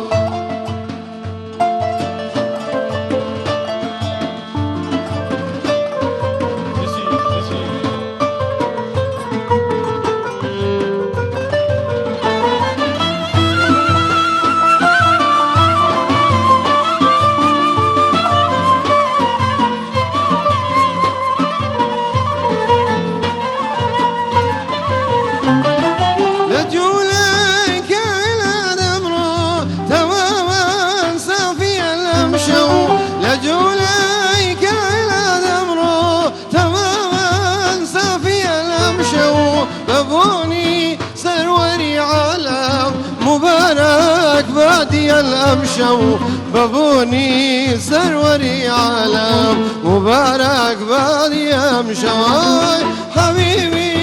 يا رسول الله شفيعي خير خلق الله حبيبي يا رسول الله شفيعي خير خلق الله طبيبي نور عرش الله فدات بهم يا رسول الله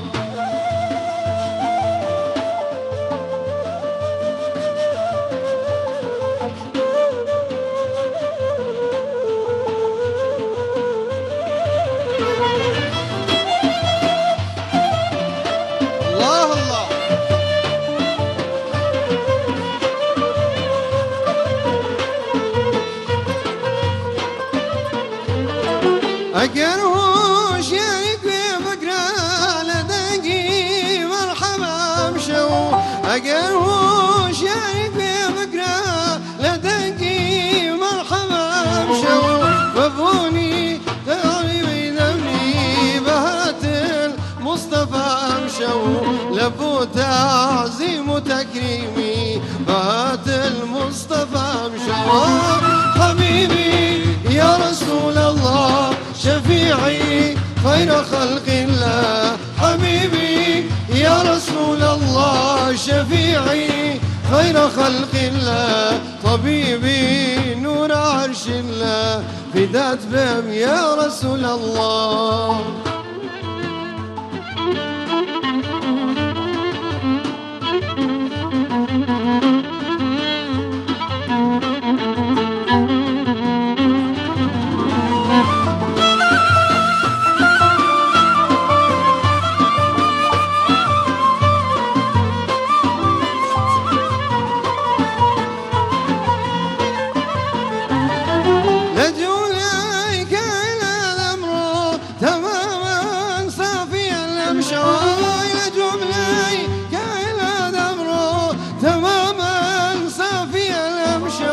بابوني سروري على مبارك بادي الأمشو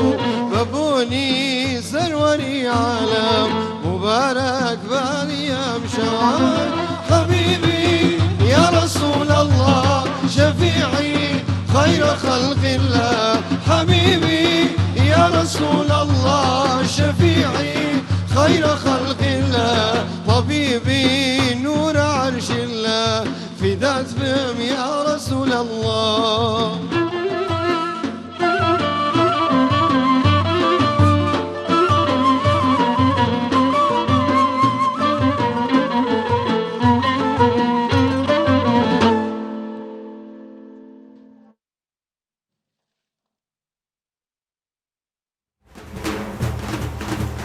ئەگەر مناجات یان مەداخی دەڵێن قەسیدەین خۆی ئۆلی ڕووداوی ڕەبشین لە بەرنامەی پاشیوی ڕوودا و هەرشەو یەک کەس هەڵدەبژێرین لە داویا ڕەمەزانێژی یەک کەسی خەلات ویدۆکانی خۆتان بە ژمارە تەلیفۆنی 2964 750 530 307 یانژی بە ئیمێلا pashiv@rudaw.net را ژمارەڕێ چاوەڕوانتانین لە هێبیاوەن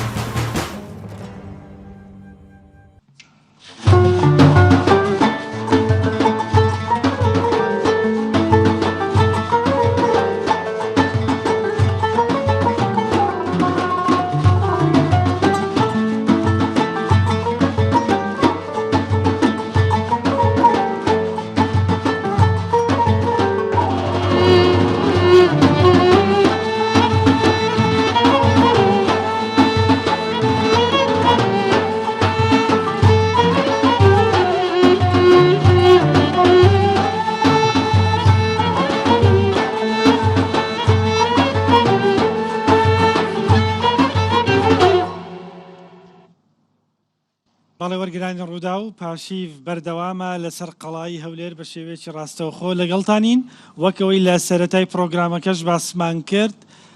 لە هەر ئەڵلقەیەکی پاشیف تەوەرێکمان هەیە بۆەوەی کە قسە و باسی لەبارەوە بکەین لەبارەی گرنگترین پرسە ئاینیەکان مژاری ئەمشەوی پاشیف وەکەوەی کە لە سۆشیال میدیای ڕوودا و دانرا بوو ناکۆچی نێوان شیع و سوننەیە لە دیاریکردنی ڕەمەزاندا بۆ گەنگەشەکردنی ئەم پرسە میوانداری بەڕێزان دکتۆر ئیدریس کاریتانی مامۆستای ئاینی و پسپۆڕی هزری ئیسلامی میوانی پاشیڤە لەگەڵ شێخ بەشیر گولی سەرۆکی ڕێکخراوی ئەهلی ویلایە بەخێر بێن بۆ پاشیڤ ڕەمەزانتان پیرۆز بێ بانو تۆ پرسیارت هەبوو لێیان ئەجا من دەمەوەی یەکەم پرسیارم لە هەردووکتان بکەم دەزانین کە ئەمڕۆ یەکەم ڕۆژی ڕەمەزانە لە لای سوننەکان لانی کەم لە عێراق و ناوچەکە بەڵام شیعەکان هەر پێشتر ڕایان گەیاندبوو کە ڕۆژی یەکشەممە سێ مانگ دەبێتە ڕەمەزان لای ئەوان یەکەم ڕۆژی ڕەمەزانە دەمەوێت بپرسم ئایا ئەم جیاوازیە لەبەر چییە و بۆچی هەموو جارێک لە دەستپێکی مانگی ڕەمەزان و بۆ دیاریکردنی جەژنیەکانیش هەمیشە جیاوازی هەیە لە مەسەلەیەدا و دووبارە بەخێر بێن و مانگی ڕەمەزانتان لێ پیرۆز بێ و ئەمە پرسیارەکەی من بوو. بسم الله الرحمن الرحيم الحمد لله رب العالمين الصلاة والسلام على خير خلقه محمد أمين وعلى آله وصحبه أجمعين سرتا پیرۆزبایی خۆمە ڕاستەی تەواوی جیهانی مسلمانان دەکەم بە بۆنەی هاتنی ڕەمەزان و بە تایبەتیش گەلی کورد کە بوو ماوەی 14 سەدە باوەشی لە ئیسلام گرتووە و ئینشاءالله هەر لەگەرەوەش دەمینێتەوە دیارە بابەتی تحدیدی دیاریکردنی سەرەتایی مانگی ڕەمەزان و هەروەها جاری واژ لە کۆتاییدا مەسەلەی جەژنی دێتە سەری ئەو بابەتە کۆمەڵک بەعد و ڕەهەندی هەیە ڕەهەندەکان ڕەهەندی تەخەسوسی هەیە ڕەهەندی فەلەکی هەیە و هەروەها ڕەهەندی شەرعی هەیە و هەروەها ڕەهەندی مەقاسیدیشی هەیە ئەو ڕەهەندانە هەمویان کاریگەریان هەیە لەسەر تحدیدی بڵین دیاریکردنی ئەو بابەتە ڕەهەندی سیاسیشی نییە دکتۆر بەڵێ بێگومان ڕەهەندی سیاسی لەم عەسری ئێستا زۆر جوانە طبعا داهاتمە سەری بەتەنها لە ڕەهەندی سیاسی و کاریگەریەکانی سوپاست دەکەم دیارم بەستم پێوەیە کە جارێت لایەنە علمیەکەی وەرگین لایەنە زانستیەکەی وەرگین ئێمە کاتێک دێین هەر بابەتێکی دینی بڵین دیاری دەکەین ئاگامان لەوە بی کە قورئانمان هەیە کەلامی خوا جەل شان و قسەی لەسەر کردووە لە پاشان سنەتی پێغەمبەرمان هەیە صلی الله عليه وسلم جا لەوێشەوە قەطعی و ظەنیمان هەیە ئەگە قەطعی بۆ قسەی تێدا ناکرێت بۆ قسەی خوای تەعالایە بەڵام کە دێتە سەر ظەنی کە بۆ ظەنی دەبێتە عەقلی بەشەری چۆن ئێستا طەبیبێک دکتۆرێک دەچێ لای هەمان بابەتی نەخۆشی هەیە بەڵام ڕێیەکی جیاوازی هەیە لۆ چونکە ئاستی دکتۆرەکە تەخەسوسی دکتۆرەکە تێڕوانینی دکتۆرەکە لۆ دەقەکانی بڵین تب بامان شێوە بڕۆ لای کەسێکی قانونی لۆ من عەبدوڕەزاق سەنووری ڕابگرێت تا دەگاتە گەورە قانونانی بس دكتوري جیاوازیانە لە تێڕوانی صوموا لرؤيته وافطروا لرؤيته إذا هل أو دو فرمو دماني فرمو كان أو يصوموا لرؤيته وأفطروا لرؤيته فإن غم عليكم فأتموا الشعبان 30 يوم ليرة كاتك ضلين صوموا لرؤيته جاري هالرؤية بوخوي جي اختلاف لون من الرؤية آية بتساو يا بتلسكوب أو يك دو آية الرؤية هر أو الرؤية دي بتساو بي يا بفلتشات بي لون من حسابات وفلتشات استواني ك بلين الشيعة دياري لكن زيادة التركيز يعني سفلتشات أو يا ما دياري لكن زيادة التركيز مان لسر بلين الرؤية عينة ما بس نبيسي لون منا بيشي أو روجي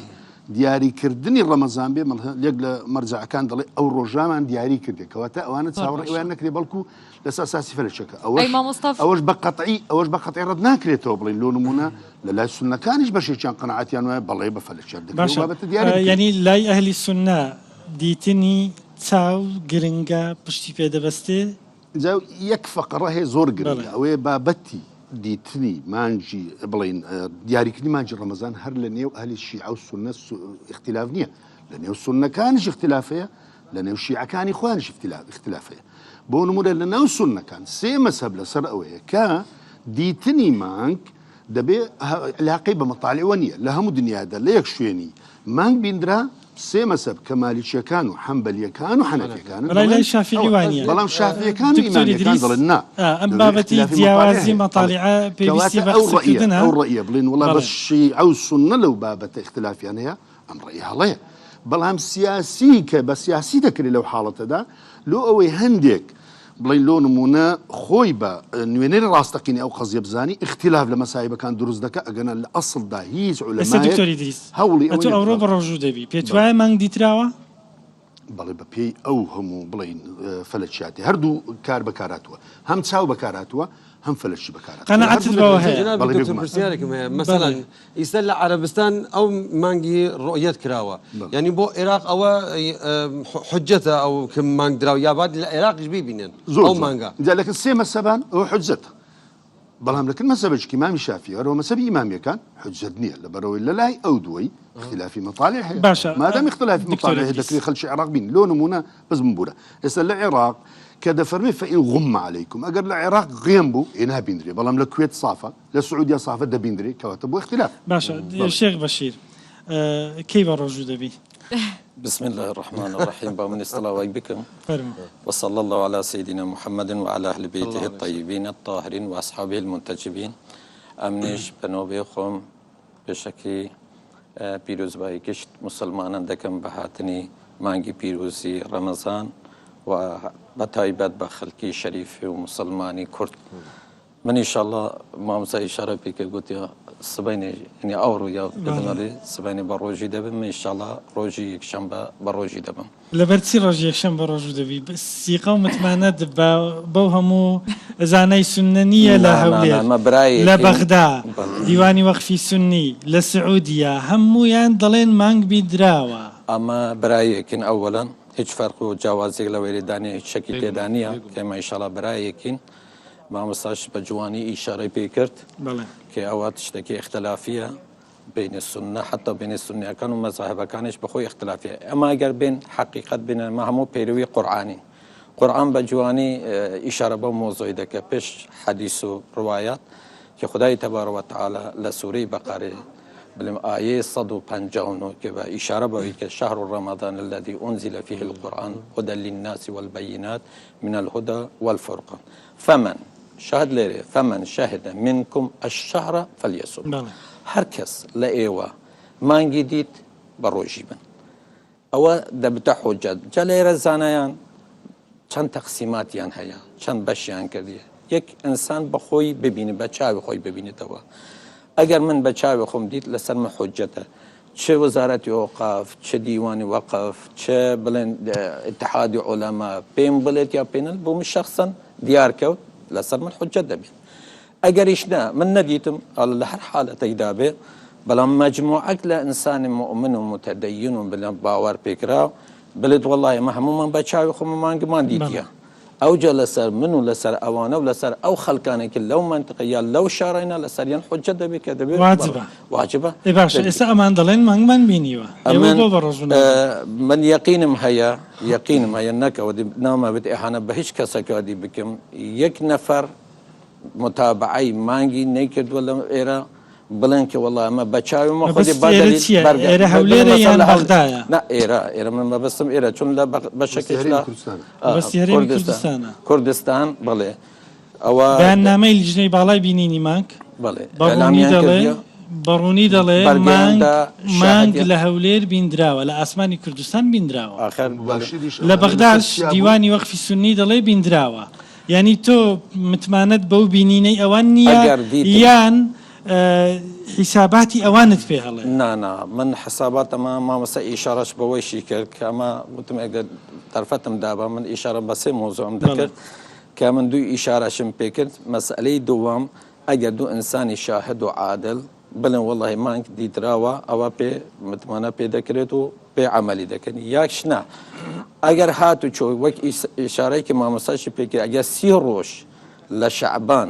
تێپەڕێت یعنی حساب کرد لە ئەوەلی مانگی تا ئاخری مانگی 30 ڕۆژ حسابیان کرد ئەوە ڕۆژ دەبێتە ڕۆژی مانگی ڕەمەزان یا ئەگەر ئەوەش حسابی نەکرد تۆ دەبێت 30 ڕۆژ مانگی ڕەمەزانت بگری ئەوە ڕۆژێکی مانگت دیتی یەشەوەڵ ئەوە لەسەر تو حساب دەبێت کە یەکێک لە خصوصیاتی ترشکی ئەوە بەس بە تایبەتە بە شیعە چون شیعە پەیرەوی و تەقلیدی لە مەرجعیەتی دینی دەکات ئەگەر کاتێکی بڵێن مەسەلەن حاکمی شەڕ کە بە باوەری ئێمە حاکمی شەڕ یعنی مەرجعیەتی کە جامع شەرایەت بێت ئیعلامی کرد کە مەسەلەن فەرەضەن مەحدیتراوە هەوانەی کە مەسەلەن تەقلیدی ئەو مەرجعیەتی دینی پێ باوەری پێیان کرد چون متەخەسسە لە ئومور و کاری خۆیان پێ هەیە ئەوانە تەقلیدی دەکەن بە قەسەی ئەو مەرجعی دینی دەکەن ئێمە شیعە چۆن تابعی فتوا و بڕیاری مەرجعیەتی دینی چاوەڕێی بڕیارەکانی ئەوان دەبێت چون ئەمە ئەو تەخەسوسمان نییە بێت پێم وایە سەفخان پرسیاری هەیە بەس دکتۆری دریس شێخ بەشیر متمانەی بەدیتنین گۆ نییە باوەڕی وانیە سوننەکان یەک کەس مانجی دیت پێی کو بە ڕۆژی دەبن ئەمڕۆ ینی کو بە ڕۆژی بینێمە بەڵێ دیارە بەداخەوە ینی خۆی ئەو بابەتانە زۆربەی ینی بەشێکی زۆر لە شریعەت دەدرێتە سوڵتەی حاکم دەبێت ئەو بابەتان هێگلاکاتەوە کە سوڵتە لە حاڵەتێکی ئێستانیە دەوری ڕئیسی خۆی نابینی بێگومان ئەو اختلافانە دروست دەبی لە بینم بەناهیبەکان ئەوە یەک دووەمیان کە ئێستا مثلەن ئەوان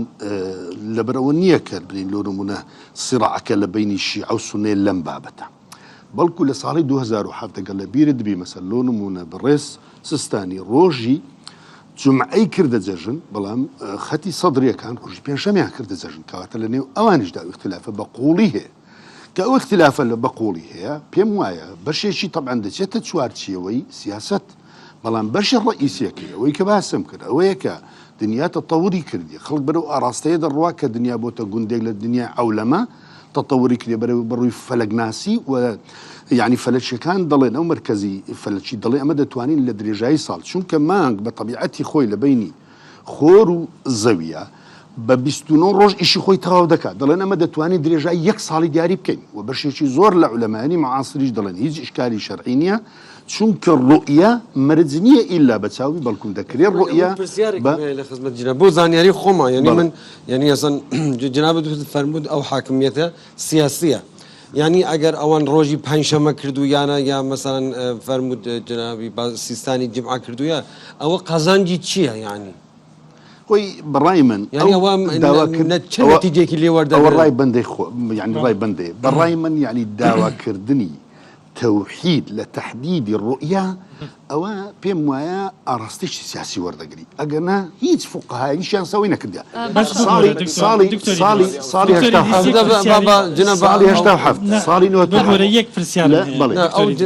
1970 قەزیە شیعە و بۆ مەرجعیەت با من جوابی بدەم لەسەر مەرجعیەت تۆ وەڵام بدەوە بەڵێ سەر قەزی مەرجعیەت ئێستا لە مەرجعیەت لە عێراقیدا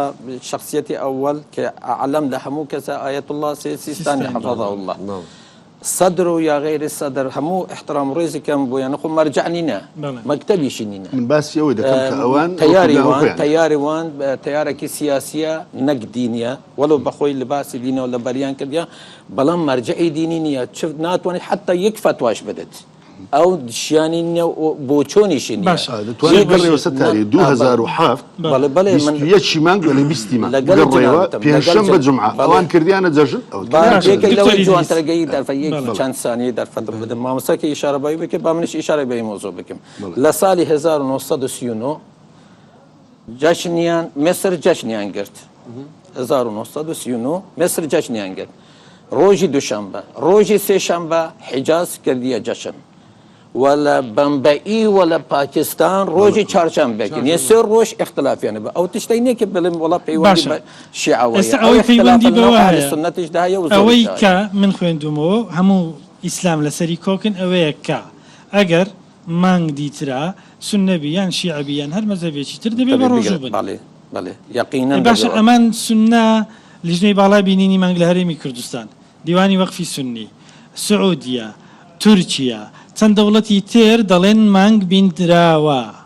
ئێوە بۆ متمانەتان بە بینینی سونەکان نییە یان هەر دین لە سونە وەرداگرن بابەتەکەوەیە ئەوە نییە والله ئەمە زۆر تشتمان یەکە هیچ جیاوازیەکەوە دینینە و اشتراک بەس ئەگەر جیاوازی نەبی دەبێ بە ڕۆژوو بن لەگەڵ زۆر جگە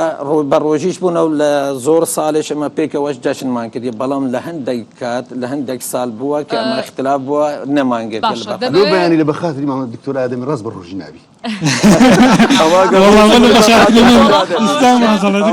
من يقينه بخوشي بالروجي نابي باور ناكل دقري امن بلع لبروي پاسی وکشمان هر بتي باشا اويك او بيغمان او برساريك من دم بكم ام خلافج لسردمي پیغمبر دودي خويا لسرب لو كات الشهابوا ما مسا اشاره كي زو جواني بكر چون دا صلاه بو حكم هبو بدسي پیغمبر بو او فصل الخطاب بو كي قوتي روجي ما اتاكم الرسول فخذوه قرآن ده فرمي أو كي پیغمبر كرديه ده ببكين أو كي نهي لي كرديه بنهي لي بكين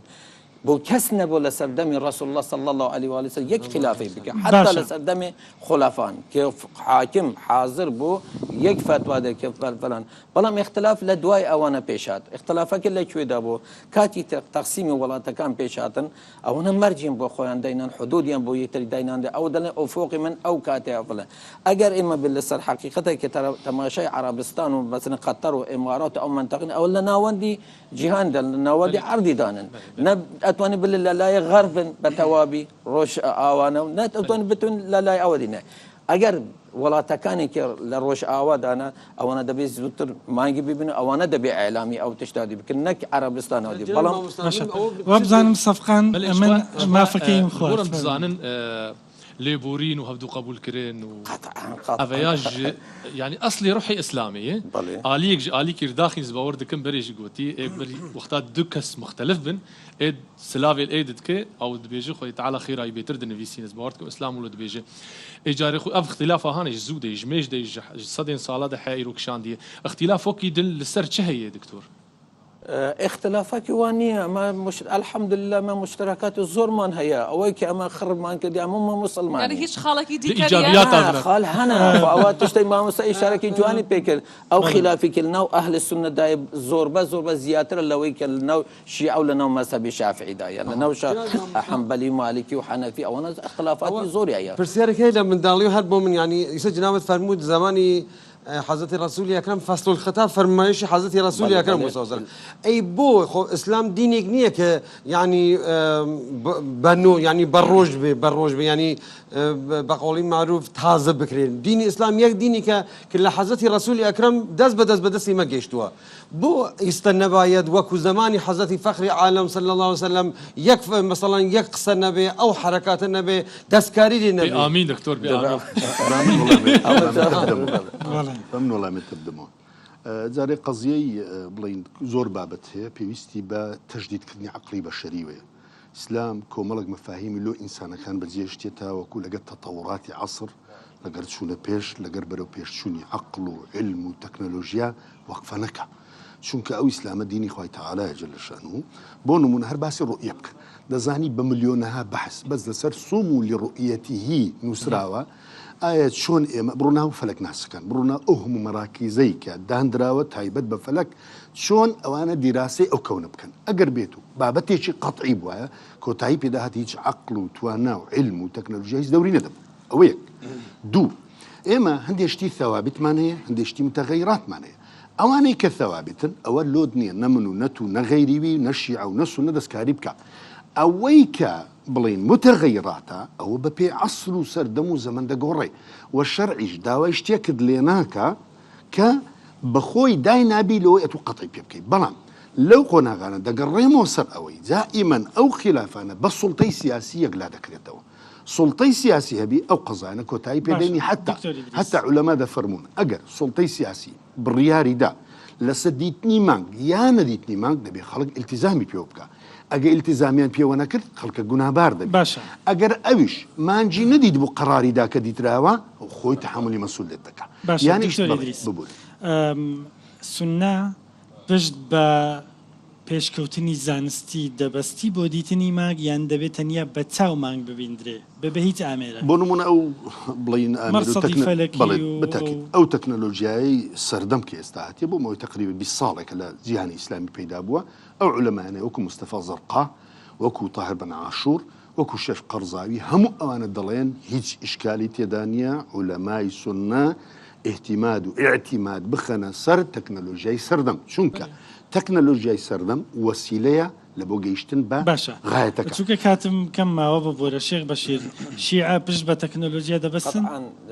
مامۆستاش ئیشارە بەوەی کرد کە شیعە زۆر احتمامی بەو قەزیە بڵێن دۆربین و تەلسکۆب و ئەو تشتان دەدەیڵێن ئەوە لە قەدیم وەرە ئەو تشتە هەر بووە لەناو ئومەتی ئیسلامی لەناو بڵێن ئیمپراتۆریەتی ئیسلامی ئەو تشتە بوو لەسەر دەمی ئەوەنە کێ فەلەکی شناس بوون و ئەو ئامیرە و ئەو ئەبزارە هەموو لەناو دەستیواندا بوون ئیستفادەشیان لێ کردیە بەڵام احتمامی ئەوەل بەچاوە چاوی مجرد دەبێت ئەتو بە چاو ببینیەوە چون هەموو کەس خەڵکەکەن هەمووی ئەو ئەگەر بە چاو نەدیدرێ بەس بە تەلسکۆپ ببیندرێ ئەژمار ناکرێت لە شیعە ئێمە احتمامی ئەوەل ئەوە بۆ پشگیری و بە قووەتکردنی چاو ئەو ئەبزارە تەلسکۆپ ئەو تشتانە بەکاردەبێنن تاکیدی لەسەر ئەودا دەکەن بەڵام ئەگەر بەتەنیا پشتی پێ ئەگەر بەتەنیا پشتی نابزێت وەلو هەندێک عولەما دەڵێن ئێعتمادی لەسەر ئەوە دەکەن هەندێک لە مەراجع عولەمای ئێستای ئێمە ئێعتمادی بەوەی دەکەن ئیعلامی دەکەن دوای دەچن بە چاو هەمووی تەماشا دەکەن چون ئەوانە خۆبەرای خۆیان هەیەە ئەوانە وکەلای خۆیان هەیە ئیعلام دەکرد دوڵێ ئەمە دیتمان ئەوجا تاکیدی لەسەرەوەی کێکردن بە ئەبزارش دێتە دیارکردن و قبولی لێ دەکردن بۆ پشگیری کردن زۆر باشە سوپاسان دەکەین کە ئەم پاشیڤە میوانی ئێمە بوون هەرچەند بابەتێکی دیکەی گرنگ کە بوو من مەبستم بۆ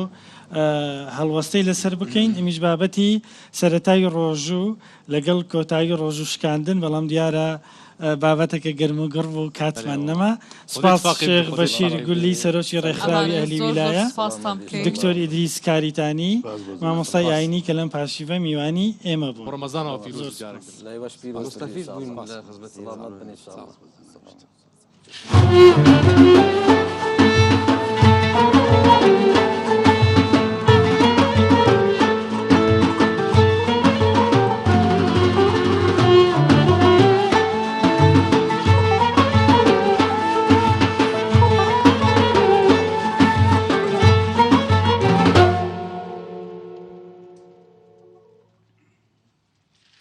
پارشیف بەردەوامە وەک پێمان وتن کە زۆر بڕگەی تایبەتمان هەیە میوانداری خانمانی سەرکەوتوو دەکەین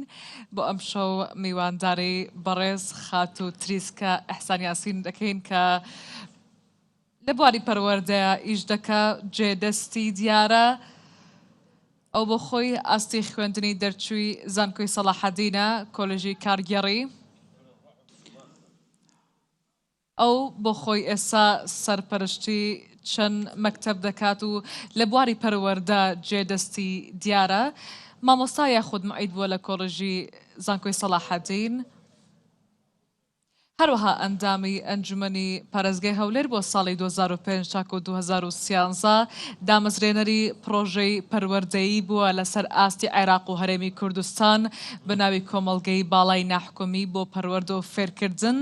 کە ساڵی 1998 مۆڵەتی وەرگرتووە و کاری کردووە ئەندامی دامەزرێنەری دەستەی کارگێڕی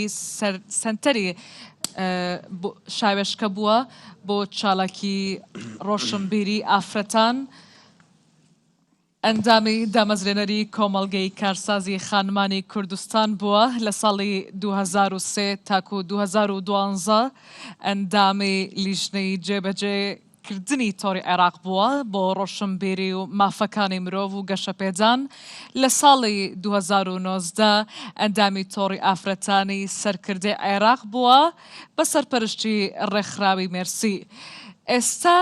لێرە میوانمانە خات و تریسکە. خات و تریسکە بەخێر بێیت، ڕەمەزانت پیرۆز بێ، پیرۆزبایی ڕەمەزانت لێ دەکەیت بە شێوازێکی زۆر جوان دەکەوت ئەمشەو. ڕەمەزان لە وڵایەک پیرۆز ماشاءالله جمار کومەکتشتکردن خانمێکی بێگومان خانمێکی سەرکەوتووی کورد لە بواری پەروەردە ئیشت کردووە و ئەمانەی بزانین پەروەردە لە ڕەمەزاندا سەخت نییە. ئێوە چۆن مامەڵە لەگەڵ خوێندکارەکان دەکەن لە مانگی ڕەمەزاندا؟ ینی ڕاهاتوین کە لە 1998 تا ئێستا تقریبان نێزیی 25 ساڵە. باشە ئەم ساڵ چیەکەن بۆ تەلەبەکان بۆی تەلەبەکان ئێستا گویان لێت بەهارە نەگەرمە و نەساردە ینی خۆشە جەوەکە چیان بۆکەسیریان لێلانتان چییە؟ هەندێکیان بە ڕۆژین و هەندێک بە ڕۆژین. اینجا بەهار تەلەبە هیوایەتی ئەوەیە کە دەوامی کەم بێ ئەچون بۆ سەیران ئەوە ڕەمەزانیشی بەسەرداهات داوامیان بۆ کەمەکەنەوە؟ نەخێر سەر بە وەزارەتی پەروەردەی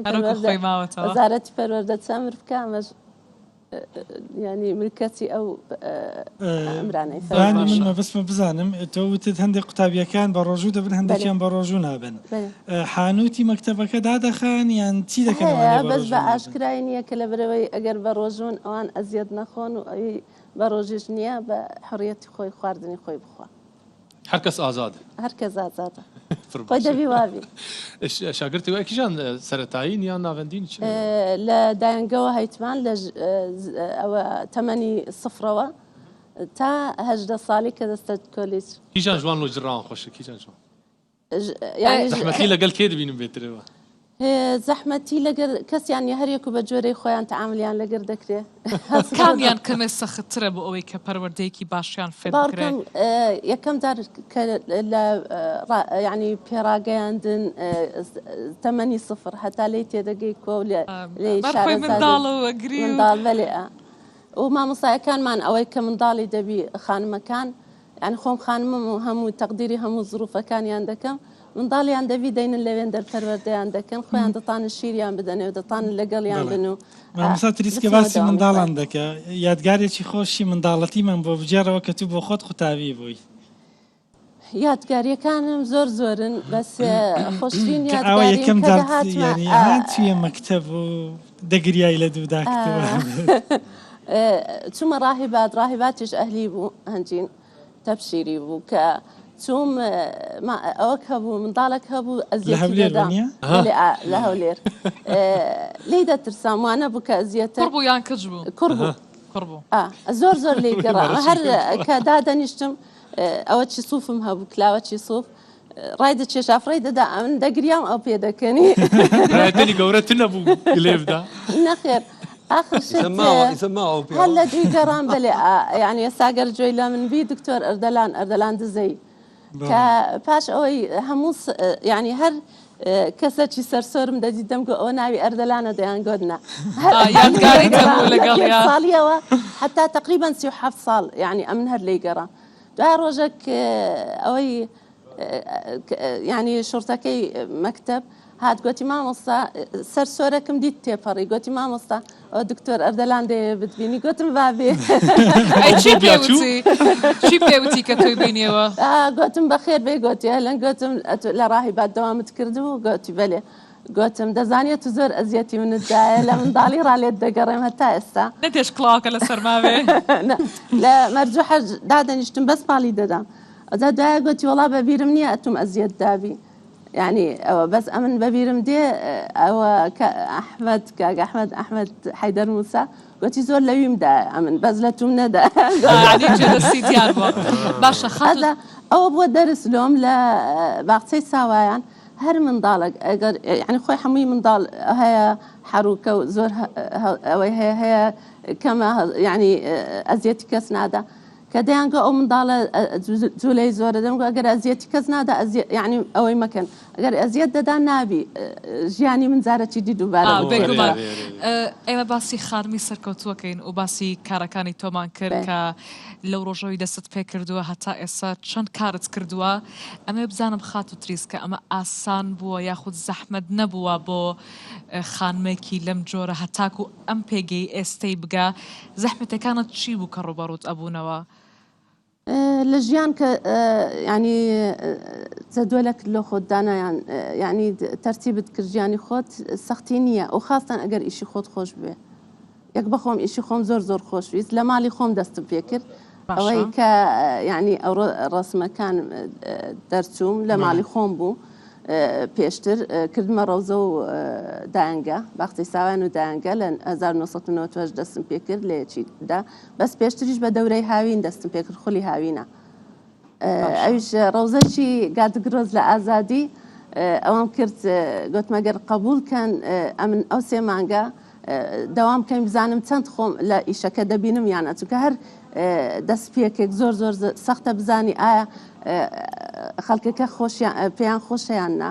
کە دیتیشم خۆشەویستیم لۆ منداڵ و دیتم منداڵ پێشێر کرای خاستن ساڵی 92 هەندێک سەخت بوو سەخت ڕۆی لەسەر ینی پێش 92 خات و تریسکە ئەمە بزانم ئامۆژگاری چییە بۆ ئەو کەسانەی کە دەیانەوێت خانمێکی سەرکەوتوو بن تۆ ئەزمونێکی زۆرت هەیە بەڕێگێکی زۆر دوور و درێژدا ڕۆژوی تاگەشتوی بەم پێگەی ئێستت تۆ ئامۆژگاری چییە بۆ ئەوان کە دەیانەوێت پێگی خۆیان زۆر خانمانم یارمەتیدایە و ئامۆژگاریم کردین کە چۆن دەست پێ ئامۆژگارەکە چی بۆ ئەوان یەک شت هەر شتێک کە خۆشیان ویست و کارێک کە بزانن لە خۆیان ڕاهەیە یعنی لە ناودڵیان دەبی دەست پێ بکەن و بزانن سەختە لۆیان یاننا ئەجا کاک پێیان ببوورە دەزانین کە خانمان پارشی و حازر دەکەن لەبەر ئەوە نامانەوە زۆر خات و تریسکە بەهێڵی نۆچکە دڵیان پارشی و باشە دوای پرسیارەکە هەر مرۆڤێک ینی هەر ئیشێکی هەیە فکر و خەیاڵی منداڵیە ئایا ئەو کاتە کە ئەو شخصە ینی جنابتی عەزیەتە کرد ئەو کاتە ینی لە فکر و خەیاڵی جنابەت بوو کە مەسەڵەن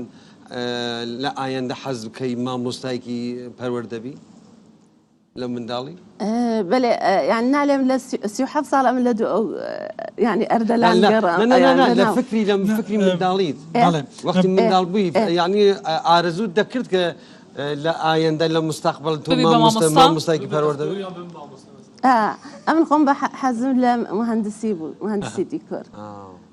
حەزم لە سەیدەلە بوو ینی بەس کە زۆر گەورەیە ئەو کارم دەست پێ کرد ئێستا زۆر زۆر زۆر دڵم خۆشە هەمویان ئەنیستا مامۆستاشیا مامۆستا داوامیان کردێ لە مەکتەبەکە و لە مۆسیقاەوە یعنی هیچ شتێکم پێشێل نەکردیە ئەو ئێستاش دەلێم ئەگەر ئەوەی کە ئەمن لۆ ئەو منداڵانە دەکەم لۆ من بکرا بە ئێستا عالم دەردەچوم زۆر زۆر باشە کاکەم پارشی و خانمان پارشی حەزم دەکەنەوەی کە وتمان خات و تریسکە میوانی ئێمە بوو لەگەڵ ئێمە بێنی گەمان لە میوزیکێک بێت گەلێکی سپاس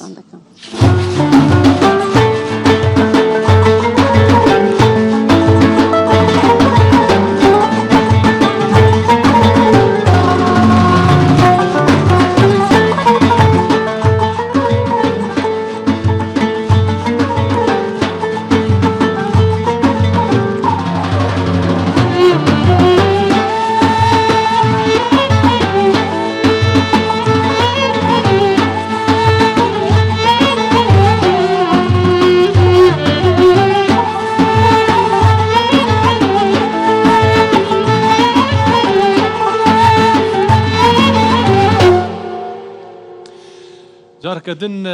ڕێز و سلاافش بۆەوە شخوا بەرگەین وەک وەدیت شەوامە دەولەمەندێ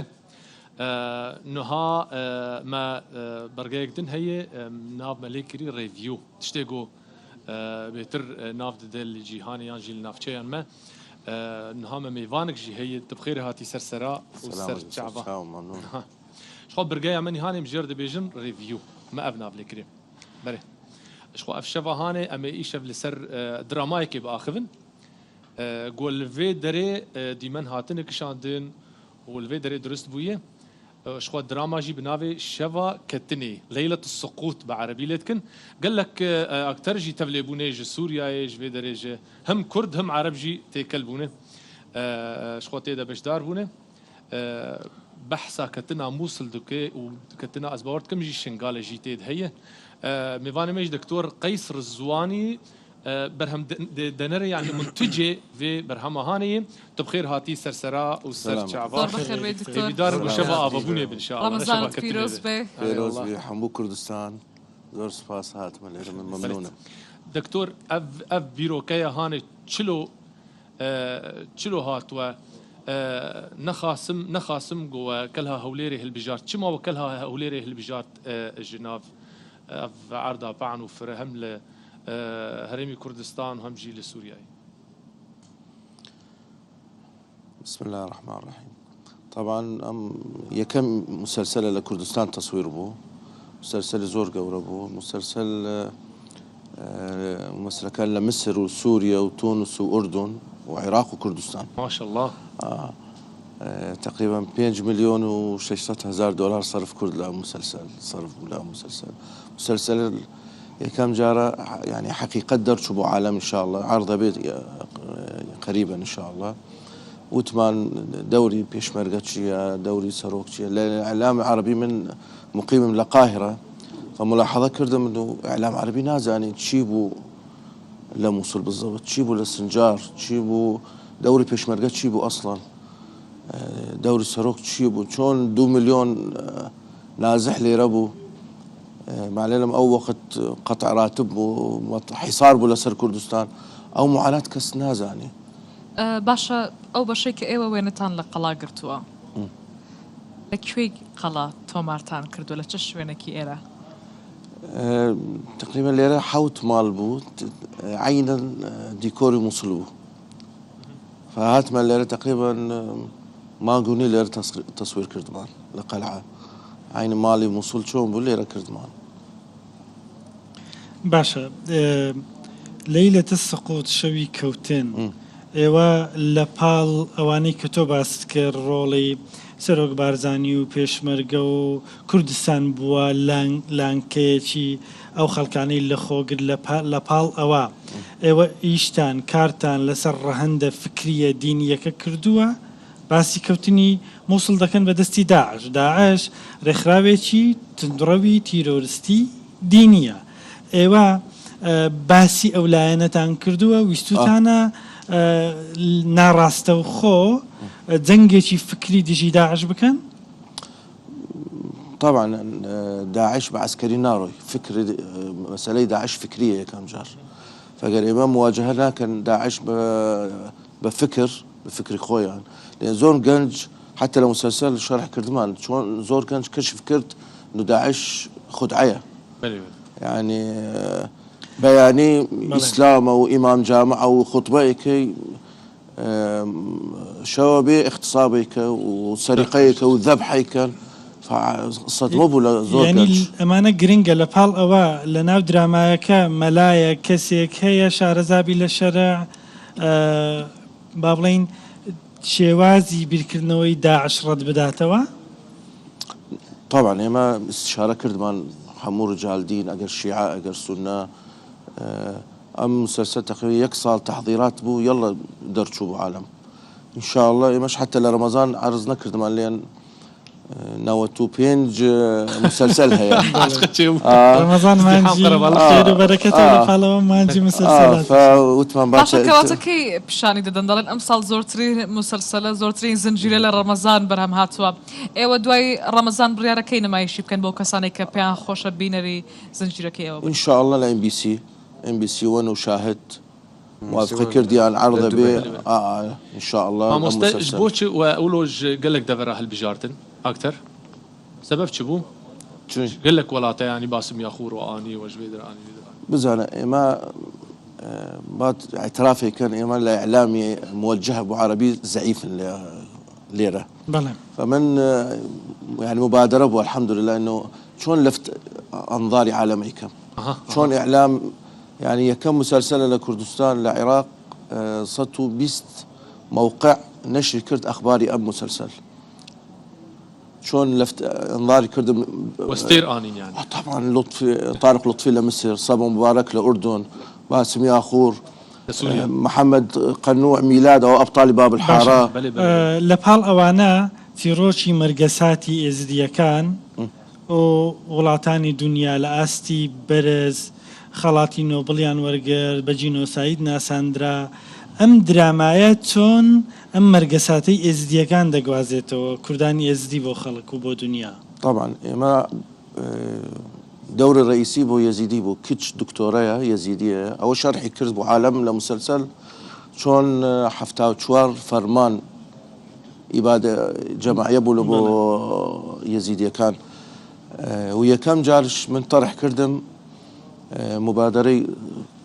سروك كانت نجيرفان شون بارداوة وإطلاق صراح كرت 150 وصد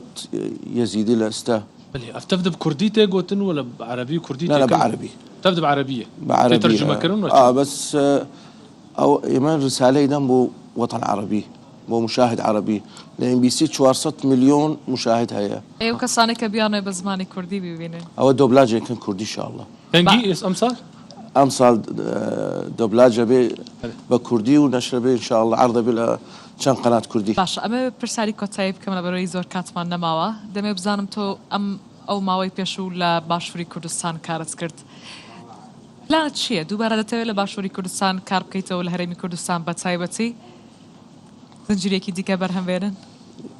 أما تواوي أستاذ الحمد لله إن شاء الله فيلم ما هي ليرة أمريكي وعربي. بتمام. لا هولير تصويري إن شاء الله. جورة الفيلم للشرق الأوسط. عينا لقضية يزيدي إن شاء الله. يزيدي كان زور مظلوما وكس لوطن العربي نازل يزيد شيء. لأن مسلسل كم مسلسلة شرح كردمان بو عالم لأن حتى الإعلام عربي كرديان تعتيم كرديان دوري كردستان وبيشمرغ كاك مسعود شلون تحريري كرد سنجار أول تعتيم بو نبو بس الحمد لله لمسلسل كاريتي جرينجا ناساندني تاوانكاني داعش بهمو دنيا دستان خوش بي وماندونه بن زور سپاس كا بالعكس سپاس ميواني باشيف بوي بخير بيسر قال لك سپاس بوتا سركفتي بن كميواني باشيف بوي لقد تشارتشوفيا ام جبير نكنجو فيش بركك مجي هي ببعني بقرن وهجر هون مدحي كردي دبيجن ام لبدا فيديو وانا جوهنج روداوي راريكن لسروان هجماري جو مجور داوود يار كرن تومار بكونوا بشي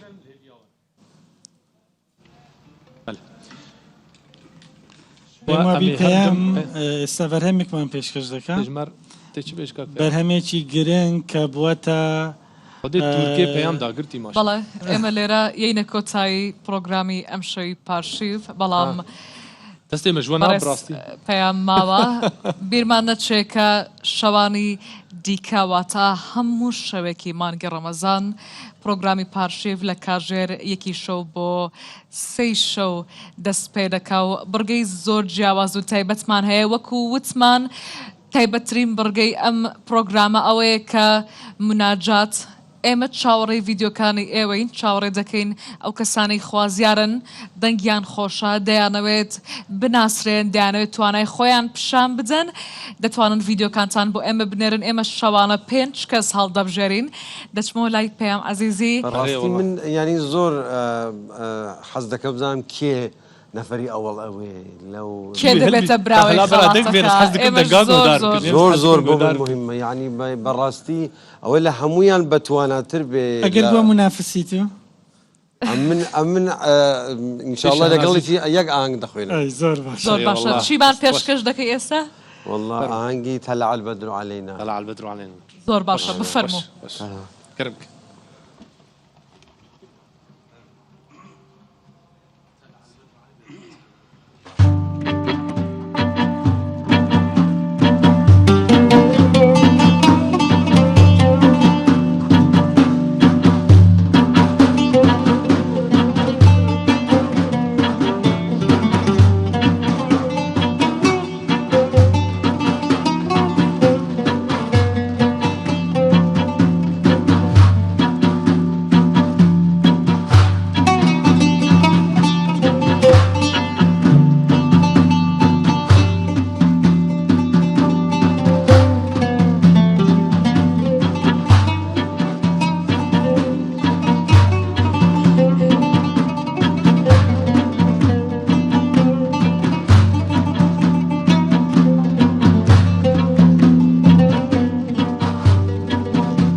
صورة الحبيب القمر صورة الحبيب القمر وسورة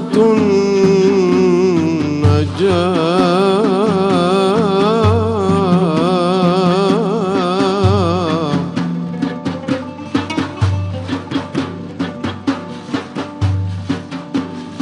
إن جبرتم كسر قلبي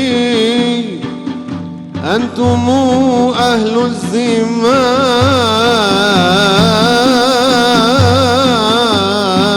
الزمام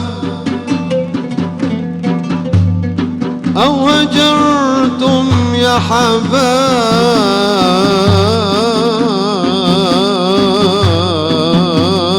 حبايب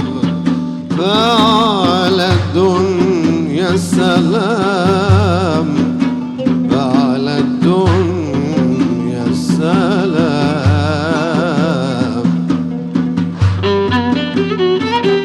الله الله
ديتك لو رجع من العاشنات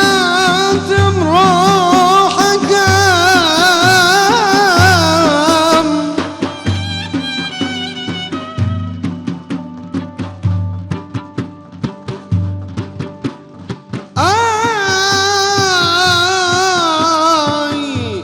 ديتك لو رجع من العاشنات بروحك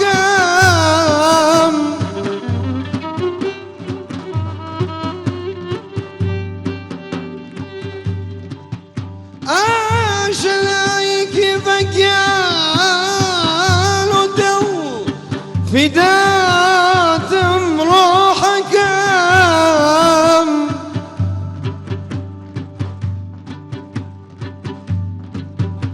فارتوي رويتم كدي لو ساوى وكروح البيان آي آي آي هر خريفي السير سوري والضحى تمروحك يا أمان أمان أمان أمان أمان أمان يا أمان أمان أمان أمان يا أمان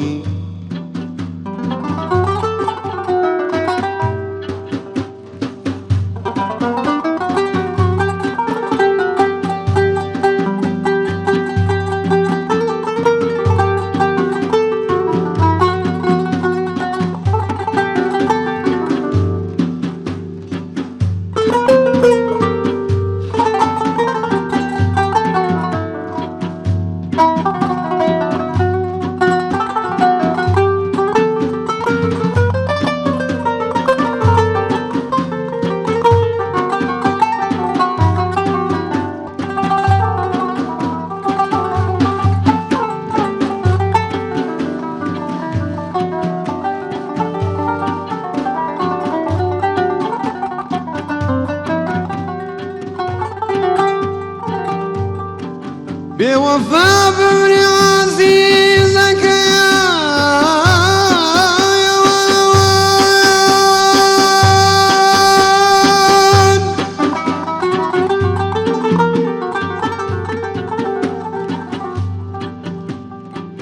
بوفا بمري عزيز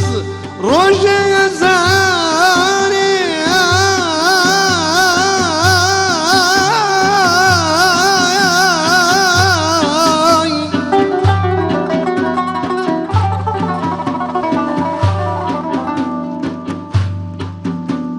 هموي بقربان يكتاب دياره يا رسول الله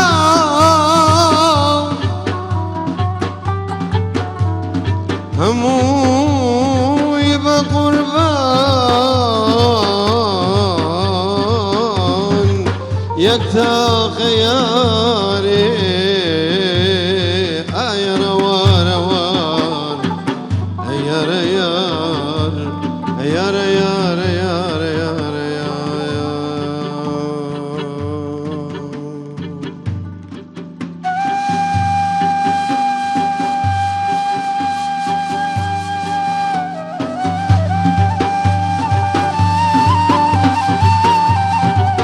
الله الله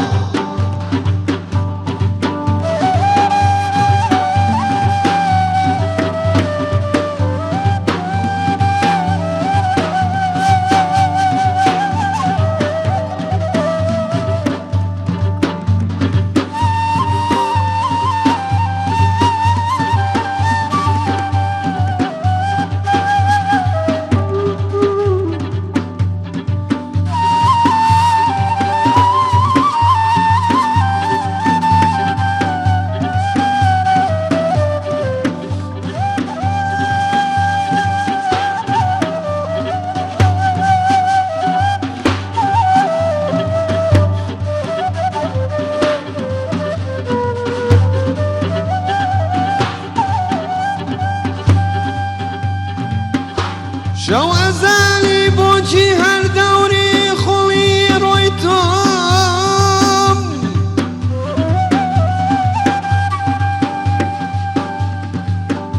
شو أزالي بوجي هالدوري خوي رويتم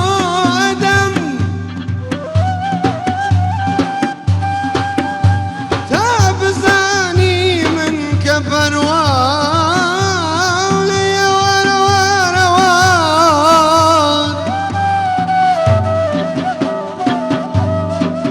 تابزاني من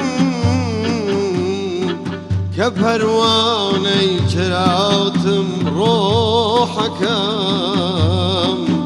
روحكم روحكم